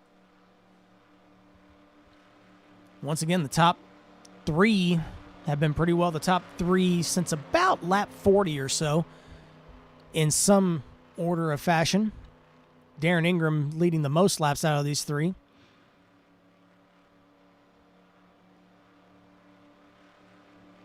.13 and the 00 both caught for speeding this time on this set of pit stops.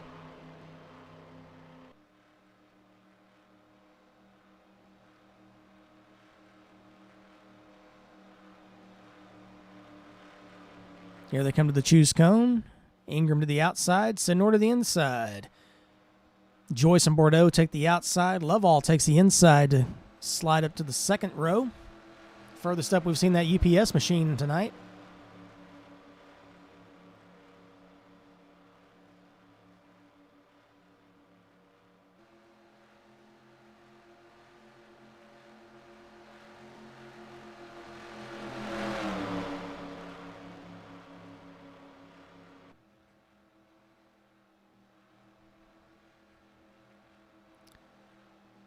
All right, so we're coming to lap 94. Front row, Ingram and Sidnor.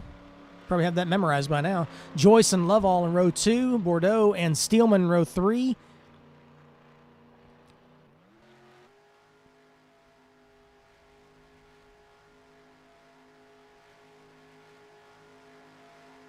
Coming off turn 4.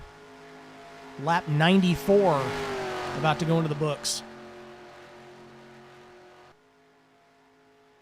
See how well this 3 takes off again, coming into the zone. And he takes off, and the 31 right with him, too. Jam up at behind the 57.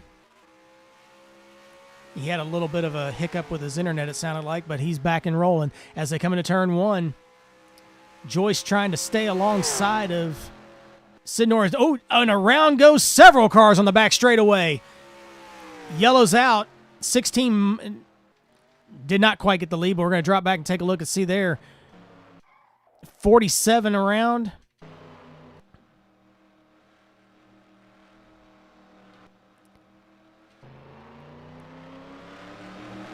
Sounded like they caught the patches off of turn 2 that we had noted that earlier. There might be an issue with that. 47 spun again there, coming into turn 3, trying to get back going.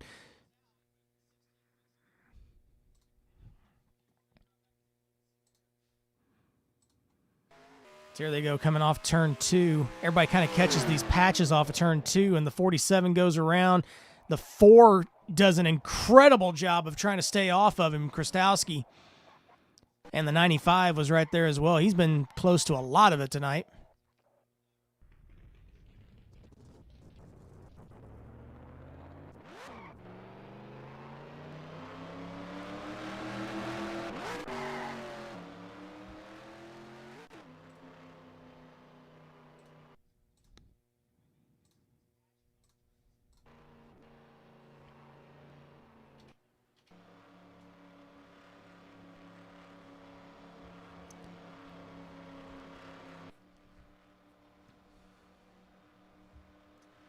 Lap 96.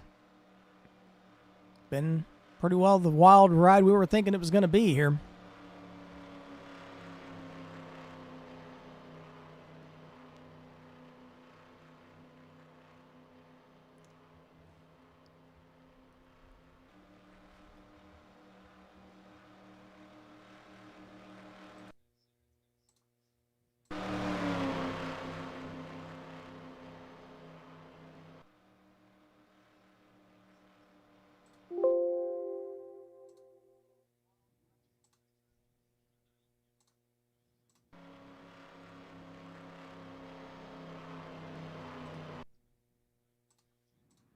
Sorry, we're having some issues again with the stream here.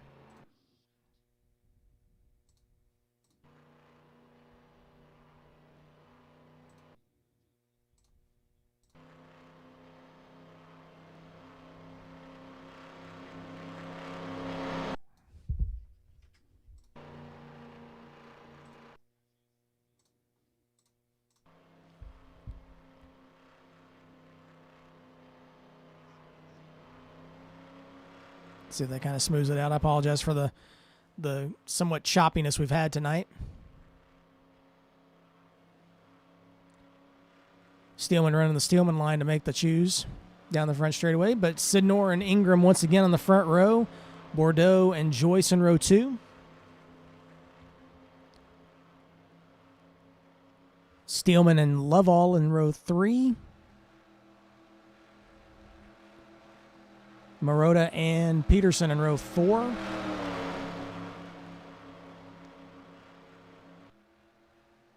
And I think we've got Coletti up there in the 5th row along with Dalton. So we're coming to lap 98 of 134. I don't know if I should even try to turn the yellow flag off because we haven't been able to really take too many laps under green recently, but we'll see what happens.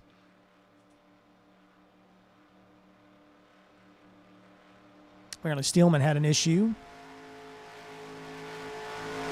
So he's falling back to the tail of the field. But here we come off of turn 4 to the restart zone. Ingram and Sidnor. Green back in the air. Lap 98. Marotta apparently got into the back of the 51. That's what caused him to fall to the back. But here we go into turn 1. Ingram about a half a car length lead over Sidnor as they come off turn 4. Much more bunched up off this restart. They're going to start getting after it here now. We're getting down to it. Sidnor trying to stay alongside of Ingram off turn 4. And he will take it off turn 4. Sidnor, Ingram, Joyce gets a run off of him off turn 4. Into turn 1, Joyce takes second.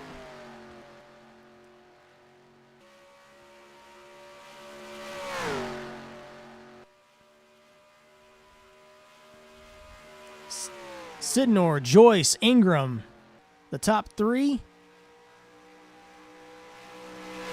Bordeaux taking a peek to the inside of Ingram there off of turn 4. Marotta in the top 5 as well back there.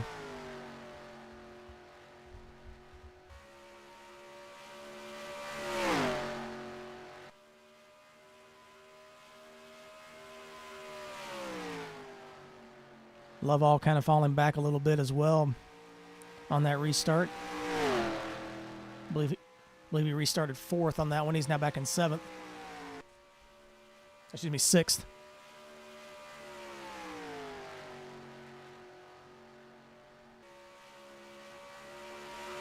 So they're trying to find that groove right up against the outside wall, entering 1.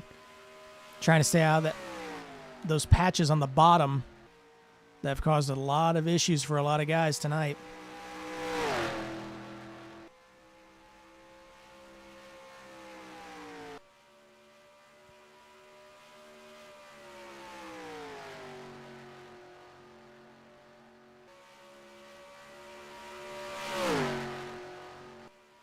Leader's kind of selling out. We're going to fall back a little bit. 13 having an issue again with the wall glue. Falling back, take a look. There he is. I mean, he must have just grazed it. Steelman catches the wall here off turn 4. A lot of these guys have a lot more than a Darlington stripe on the right side tonight. They've been flat out slamming that wall. There's Jesse Dalton with a lot of it. There's Exhibit A right there on that cat car. When it swings around to where we can see that right side, you can see he barely has a right side. There you go. We'll see it right here. Not much left of that cat car on the right side. Back out front. Lead starting to tighten up. Sidnor got tight off turn 4. Allows the 31 of Joyce to close up a little bit.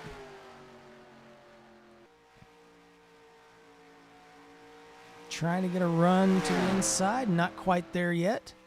Top 4 under a blanket. 16, 31, 3, and 57.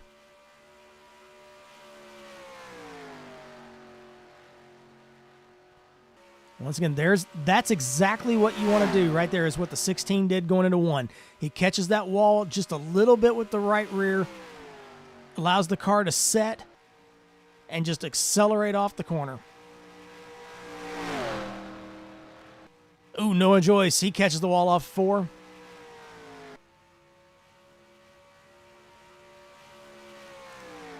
Caution is out. Noah catches the wall hard off of turn 1, but he catches it as the yellow comes out. He's got a lot of damage to that right side now.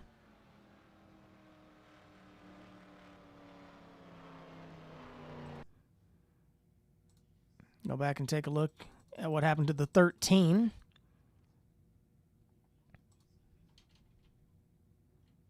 Oh, I'm sorry, that was the 2 that had the issue. Jesse Dalton, I apologize. So we'll go back and take a look. What happened to the cat car?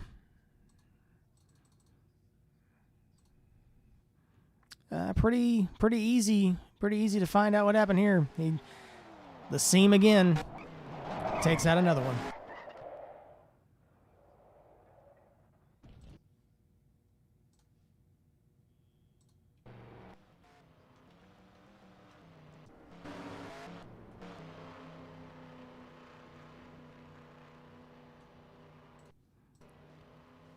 Pits will be open this next time by. I've pretty much just given up on trying to change the flags this evening because we have not had a very good run of green flag running recently, so we're just going to let it ride here.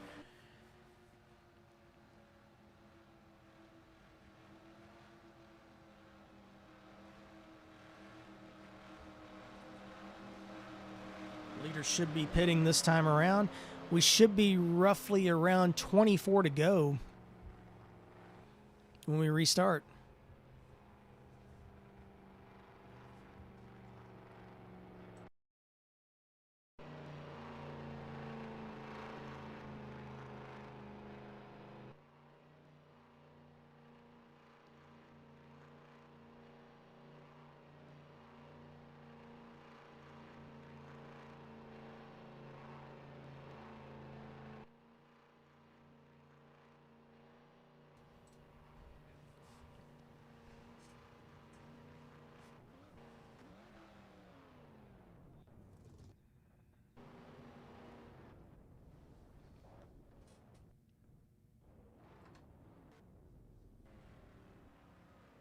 This could be where strategy might come into play and see if somebody decides to get gutsy and stay out or take a couple tires here.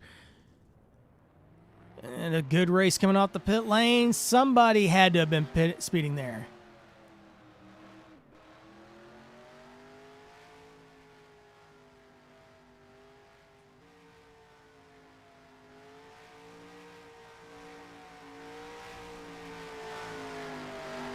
That was a very close run off pit road. They're actually looking to review it.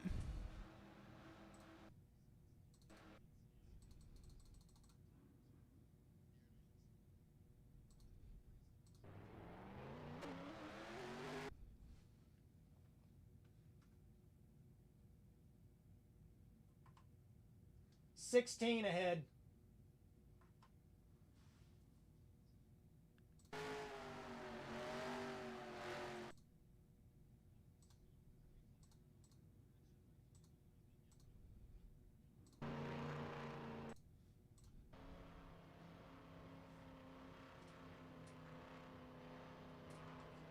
I don't know how Garrett didn't speed, but yes, he's ahead.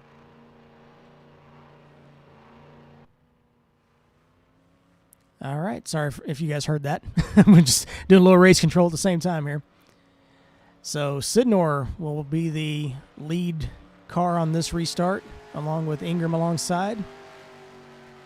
This has basically been the front row. If you've been with us all night, this has been the front row for basically every restart since about lap 50 or so.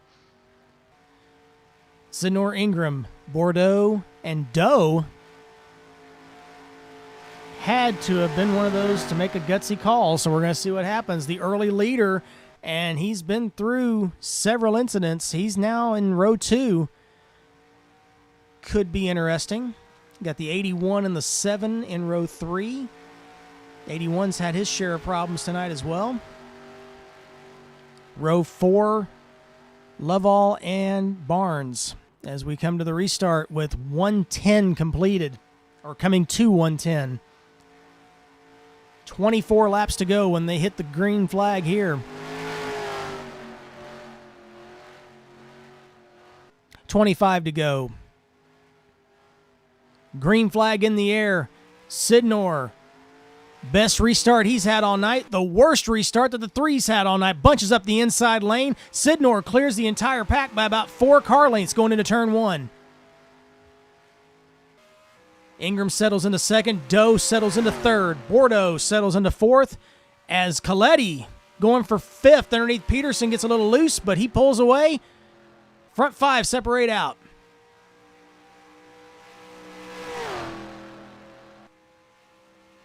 About the top 10 separate out in single file.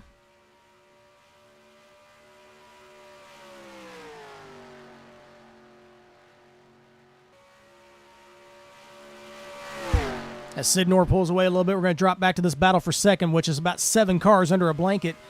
Ingram, Doe, Bordeaux. There's Coletti.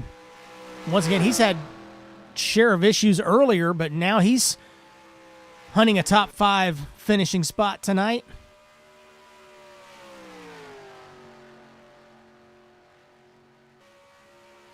But the way this race has been going this evening, we may have 22, 23 laps to go here, but we've got plenty of time for plenty of things to happen.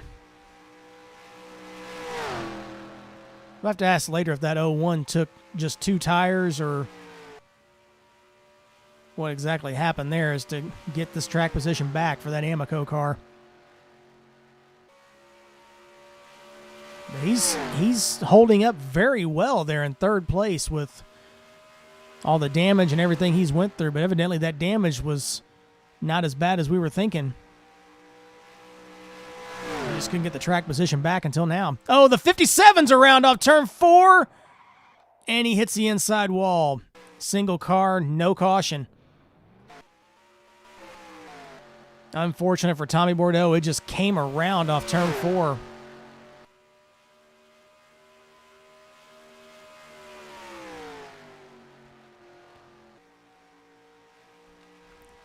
Unfortunate for both the 75 and the 57, the twins.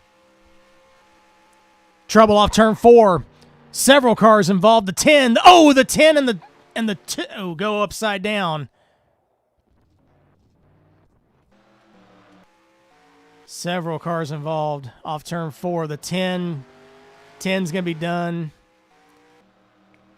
Marota's involved. That saved Tommy Bordeaux. He's going to be able to come back up. If we could hand out a Golden Horseshoe Award, it would probably go to that 57. He's had all kinds of luck go his way in a lot of races, and this may be another one for him. We'll go back and take a look and see what started that incident.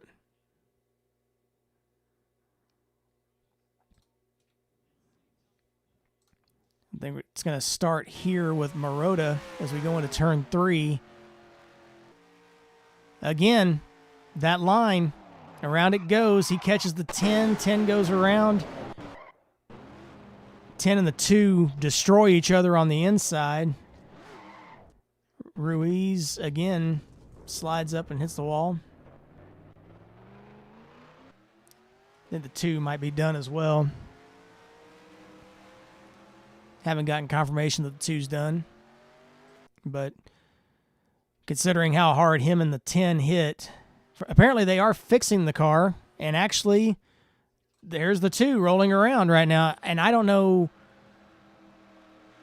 that right side is pretty well, wow. That car is, looks like it should be better running at Thompson in a modified race than Cup at Darlington right now.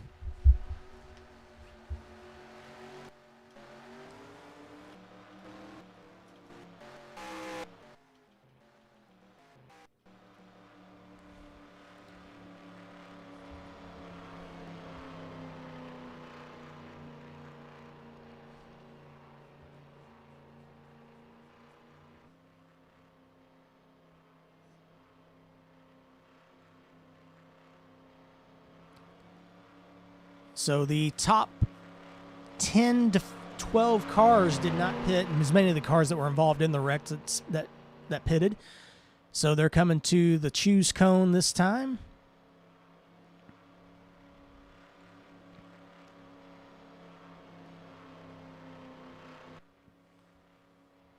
Ingram takes the outside. Sidnor takes the outside.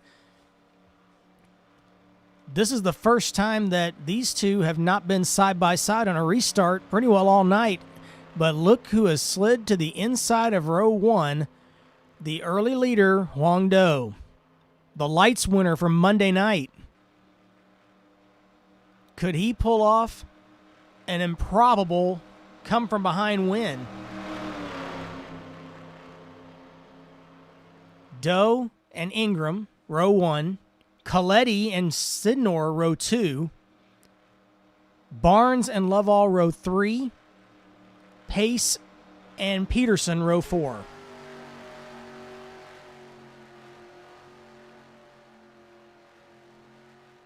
$18 to go.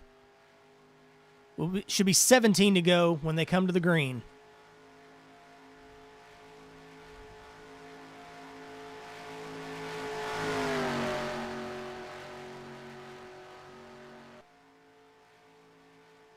Ingram brings them down to the starting zone, and the green is back out. And Darren Ingram blows third gear, bunches up the entire outside line. Do takes the lead. Unbelievable. Do is back out front with Ingram blowing third gear on that restart. Do leads. Coletti is second, and around goes Steelman. Steelman catches the inside wall off turn two on the backstretch. Apparently a single car, so Do continues to lead. Do, Coletti, Barnes, Pace, and Ingram. Ingram to the inside of Pace for fourth. They catch each other a little bit. Pace catches the outside wall. Pace is going to somehow save it. Hang on to it. He does it. Great job by everybody else to avoid him. Oh, and Joyce gets loose, takes Pace to the wall. Everybody saves it. Pace has had such a good night all night long, had worked his way back up from when he had that wall glue issue earlier, and now he's got a lot of damage to the right side of that Haviland machine.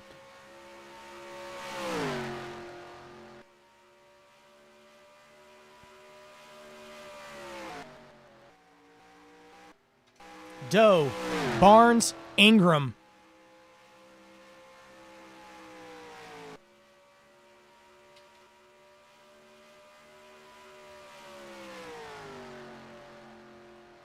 $14 laps to go. Ingram trying to get a push from Sidnor to get him a little bit close to that top two.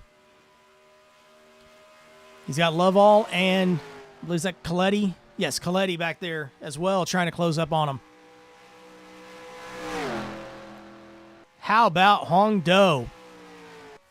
Involved in 2 or 3 incidents earlier in the evening, one involving him and Davey Hazard off turn 2 while they were battling for the lead early in this event. And we've got a yellow out. Big crash in turn 2 as that's Whitehill, Peterson, Ruiz, there's Dalton.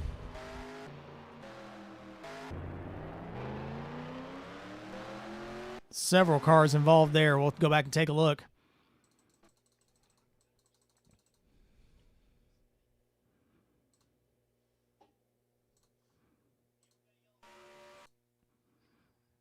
Here's Whitehill going down in turn 1. He just loops it, and this entire pack behind him just tries to take evasive action. The 47, the 31, the 2, everybody involved that was right there. All 6 cars. 57, Bordeaux involved.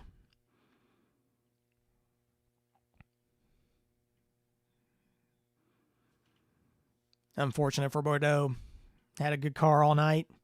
Top 5, as usual. Top 5 speed. And got loose by himself off turn 4, and now he's involved in this wreck.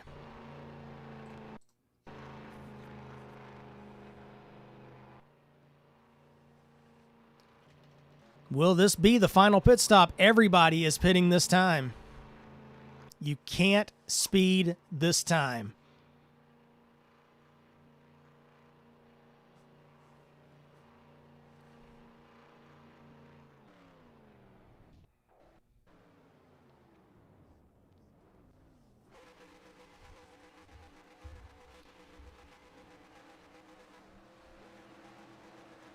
You need a clean pit stop. Darren Ingram, Cal Lovell, and Cam Barnes. They may have taken less than 4. Bordeaux comes up to 4th. He had to have taken 2 tires as well. Doe falls back to 5th. Coletti, Sidnor. This is the furthest back we've seen that 16 in a while. Webster, Ryan Pace, and Austin Spencer. Now remember, that 3 is up here with no third gear. They'll be coming to the choose cone this time. And there's going to be 9 to go when they get the green. This is gutsy call for this 3 car with a messed up transmission.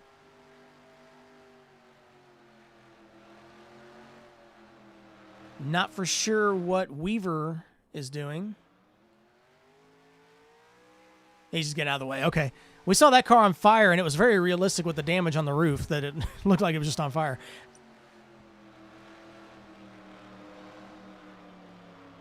So Ingram takes the inside by himself, basically. Sidnor pulls back up behind him, so he's going to be gaining quite a few spots on this restart. Cal Lovell.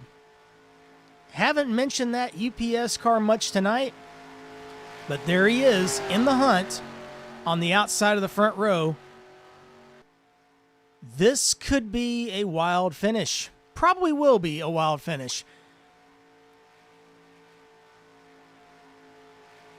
3 of these guys took 2 tires. The 3, the 5, and the 12 all took 2 tires from what we understand. First one with 4 is the 16 on the bottom of row 2. Ingram, Lovell, Sidnor, Barnes, Pace, Bordeaux, Spencer, Doe. That's your top 8, first 4 rows. Coming to the Geico restart zone off of turn 4 at Darlington. 8 to go.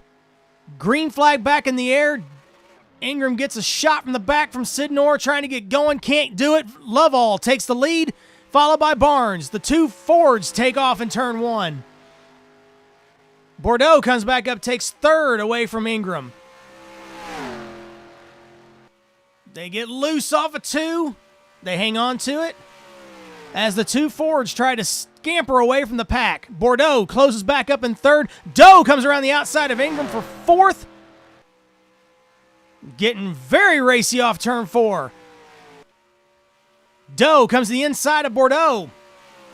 Going into turn 1, Bordeaux slides up to the wall. Doe takes it. That Amico car is on a mission.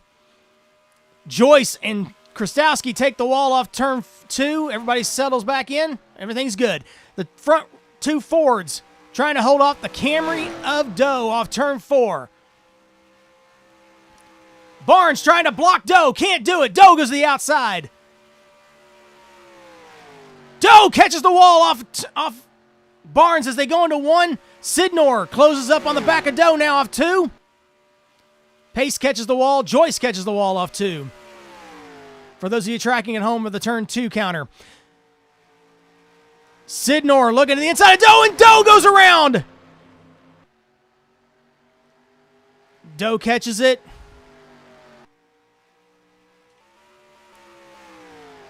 What a heartbreak for Doe as they went off of 4. Sidnor just caught the left rear, put him in the wall. Lovell leads Barnes down the back straightaway.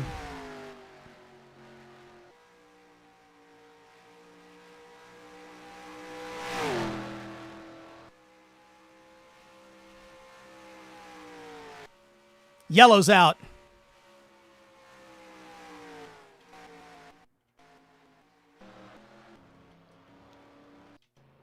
.47's around.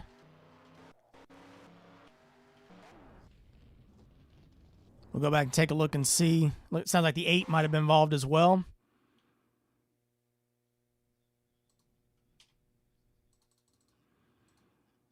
And then once again,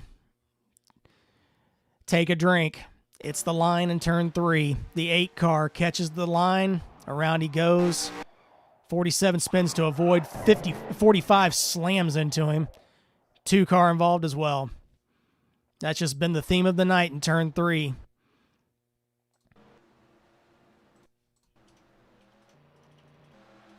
Everybody's pitting except the 5, the 16, and the... Actually, these 5 cars right here, excuse me, they have stayed out.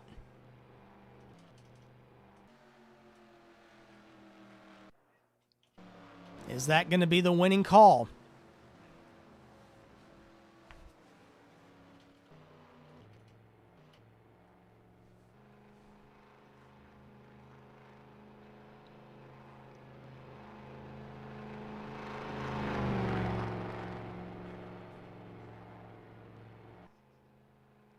So here they come down the back straightaway. They're going to be coming to the choose cone, and we should be natural green-white on this restart. I believe it's going to be close. Might be one extra lap on top of that. It just depends on when we cycle through here.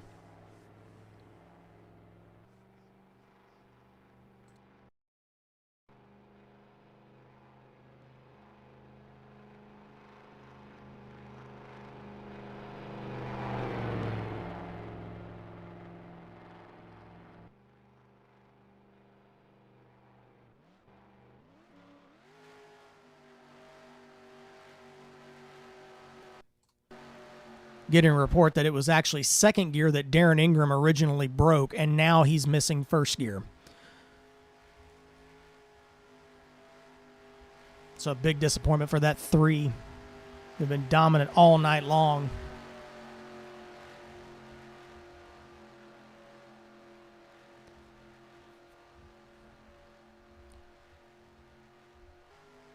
Well, this is what we pay the big bucks to see. USORL action at Darlington. Natural green-white checkered.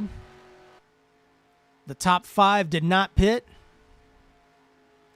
Hold your breath.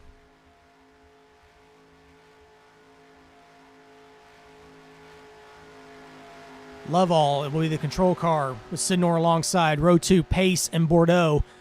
Row 3, Coletti and Peterson. Row 4, Spencer and Barnes. Row 5 is Doe and Ingram. Turn 4, Geico restart zone. Darlington coming to 2 to go. Who's going to take the checkered flag first? Green flag in the air. Lovell takes off. Ingram doing all he can to get going back there, but here we go into turn 1. Lovell pulls away by about 2.5, 3 car lengths over Lovell. Oh, there's contact. They hang on to it. Bordeaux caught the wall. Pace goes into 3rd. Coming into turn 3, they'll see the white flag this time by. Bordeaux trying to keep out of the wall, and they spin. Caution. Caution before they got to the line. Spencer around. Bordeaux around. Henrietta Bordeaux does a great job of missing it again.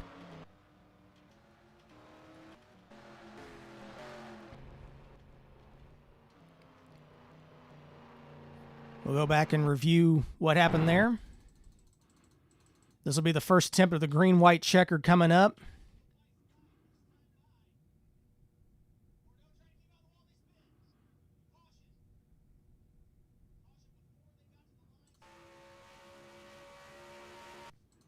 Here they went into turn 3. Bordeaux on the outside of Coletti. Bordeaux catches the wall, slows him down like we've seen all night, and takes Spencer with him, takes Peterson with him.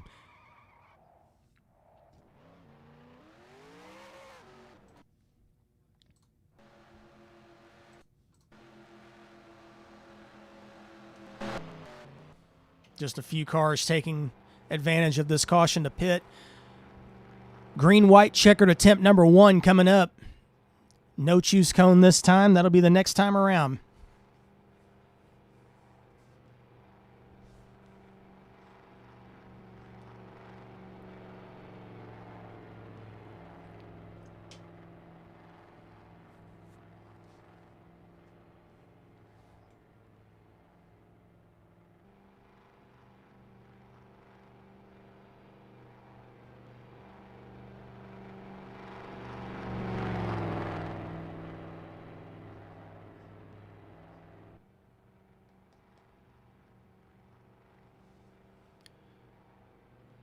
Well, I hope you guys have enjoyed this race tonight. This has been kind of the Cal Lovell's starting to blink a little bit, so hopefully he's not having issues with his internet. We kind of lost the feed there a couple times there because we were on board with him. But hopefully you've enjoyed this race tonight. It's been a crazy one. A lot of ebb and flow for several drivers.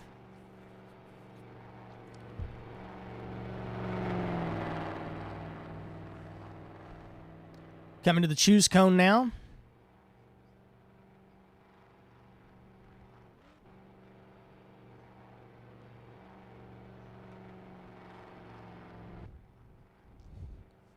First attempt at a green-white checkered here at Darlington.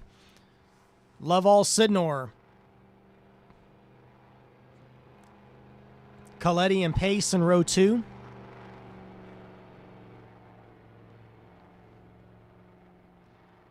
Joyce and Doe in row 3. Whitehill and Barnes in row 4. I don't know how that 45 is still rolling, but he's up here in row 4.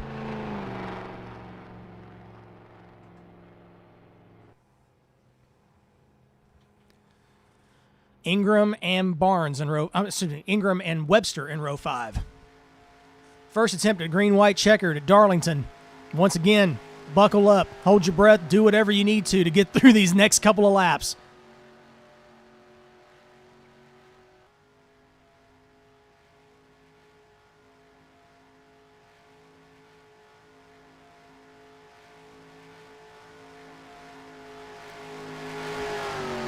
Boys, do what you can.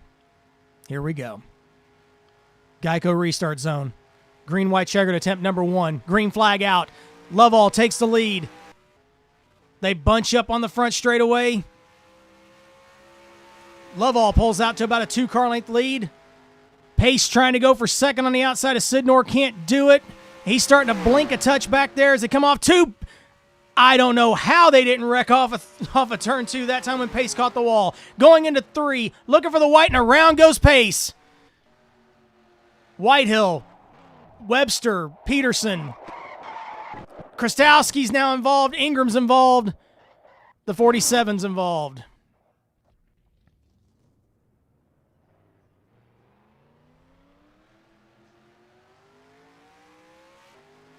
Sounds like Doe might have gotten to the back of Pace going into 3.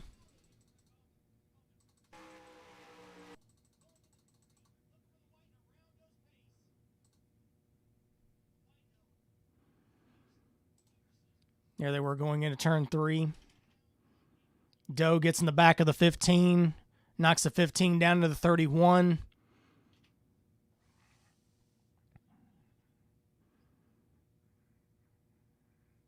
Whitehill trying to avoid, spins around on the bottom.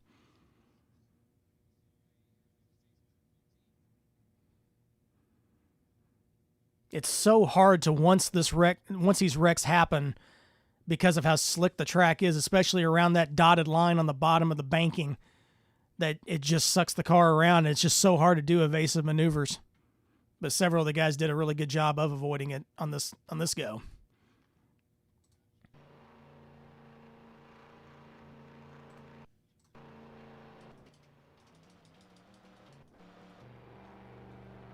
Once again, basically the drivers that were involved in the incident were the ones that pitted. There's Doe, there's Pace, Webster.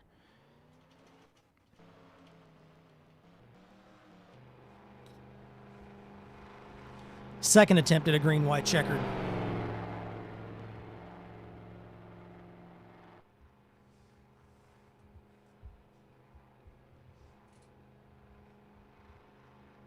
Be the choose cone this time by.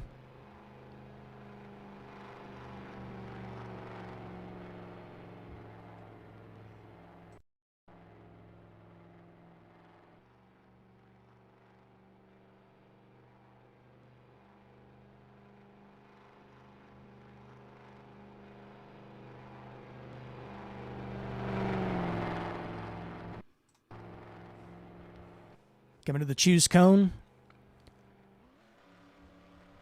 Second attempt out of a possible 3. Hopefully we don't get to the third one, but we'll just have to see. These guys are getting racier as we get closer to the checker flag. Lovell takes the outside. Sidnor and Coletti take the inside. Joyce to the outside. Barnes to the outside. Bordeaux and Krastowski to the inside.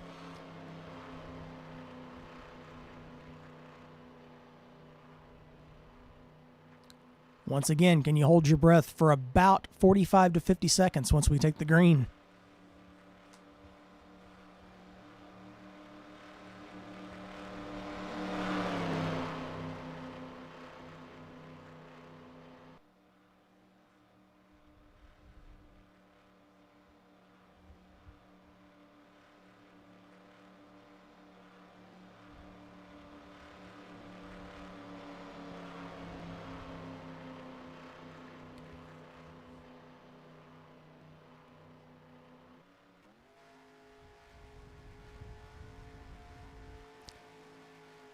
Here we go. Green-white checkered attempt number 2. Lovell Sidnor. They come to the Geico restart zone.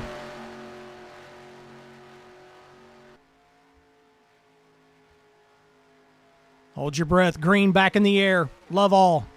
Sidnor's still alongside. Lovell clears him. Is it going to be enough to get into one? It is. Turn 1. Lovell, Sidnor, Joyce, Barnes. A little bit of lag from the 57, but they come off turn 2. This is actually the cleanest it's been in a couple of restarts. Sidnor to the inside of Lovell. Can't quite get there. Lovell drifts up the track. Here comes Sidnor to the inside for the lead off turn 4. White flag in the air. Lovell catches the wall just a little bit. Joyce, Barnes to the inside. Lovell falls back to 4th. Sidnor catches that wall just perfect coming into turn 1. Joyce, though, gets on the inside, catches the apron. He's alongside down the back straightaway for the final time. Barnes in 3rd, trying to figure out there's a way to do it. Joyce trying to do the same thing he did in the lights race. He barrels it in there and spins, catches the outside wall. He's going to fall back. Sidnor comes off turn 4, but Barnes to the inside. Barnes can't quite get there. Finish at the line. Sidnor, Barnes. What a finish here at Darlington as they pile it up in turn 1. What a great finish.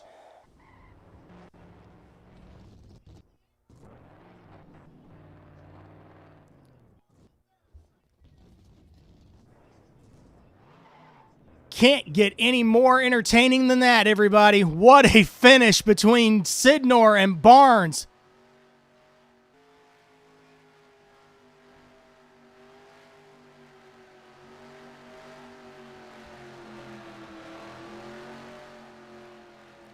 We have to go back and take a look at that again. What a finish between Barnes and Sidnor.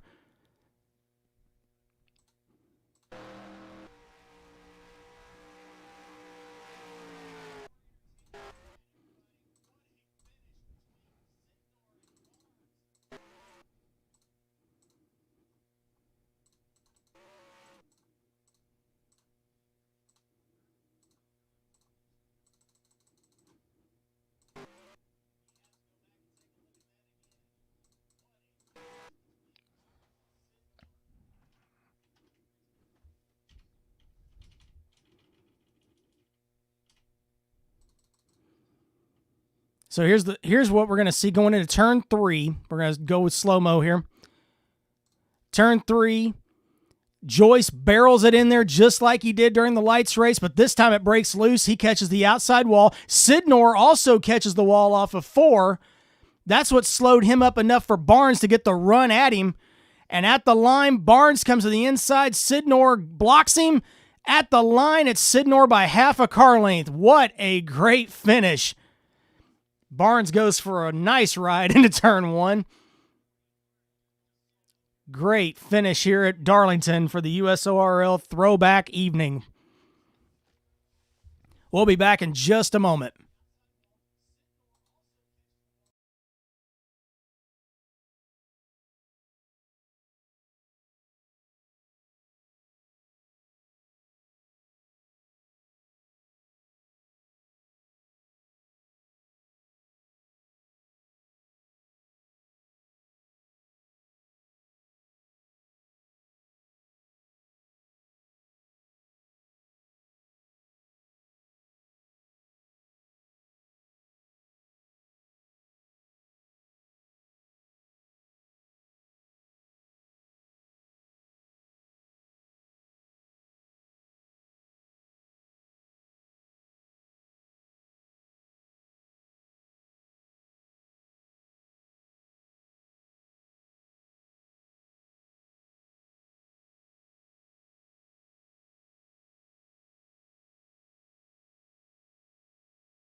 Well, a great finish tonight here at Darlington with the USORL series.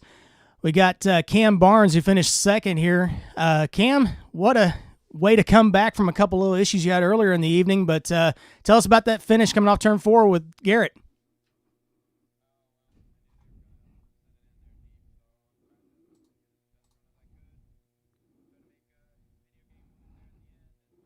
Oh, hang on a second, Cam. The thing's not working. I'm sorry. Hang on just a second, bud. Still working out a few of the kinks. You're good, man. It wasn't too bad tonight, though. There we go. We should be able to hear you now, Cam. So, yeah, like we were saying, go ahead and talk to us about that finish coming off turn 4.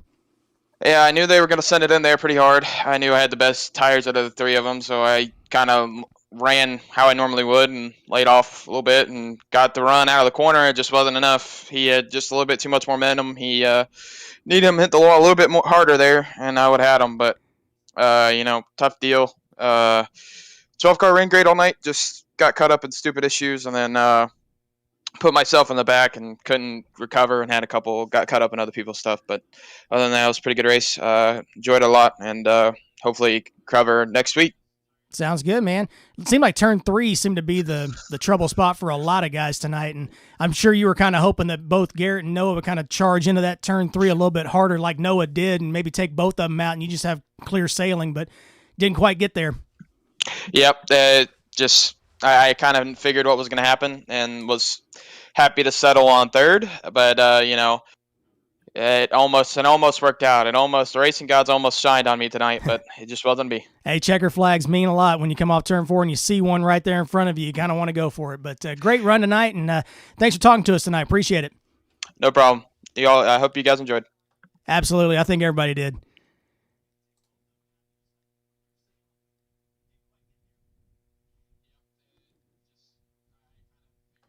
All right, looks like we got our third place finisher, Cal Lovall, in here now.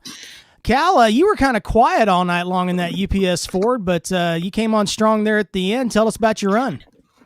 Yeah, this UPS Stillman Enterprise Ford, it was fast. I just took it easy for about the first 60, 70 laps or so, and then started nailing the throttle down and started chugging, and we got up there and had a chance to win, but fortunately it wasn't our night.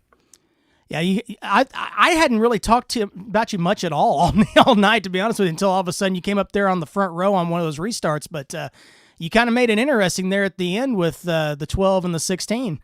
Yeah, I thought the first two restarts at the end there, right before the end of regulation and the first green-white checkered, I thought we had a good start. And but Garrett, he had his best start on the second green-white checkered, and he got past me on that lap before the white flag, and it was over from there. So all I could do is hope they could wreck or just salvage what I can get and move on from there. Sounds like a typical Chris Pickett night. It sounds like just hoping that something happens in front of you and you take advantage of it. But great run tonight, buddy. Appreciate you, and we'll catch you on the next one. Thank you, Chris. Thanks, man.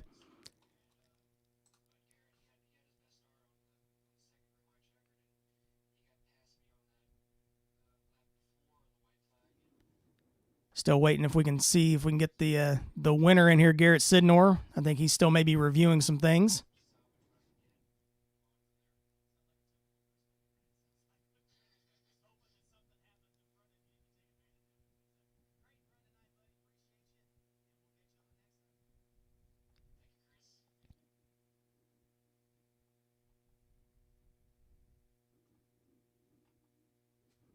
We'll see if we can track Garrett down. Give me just a second here.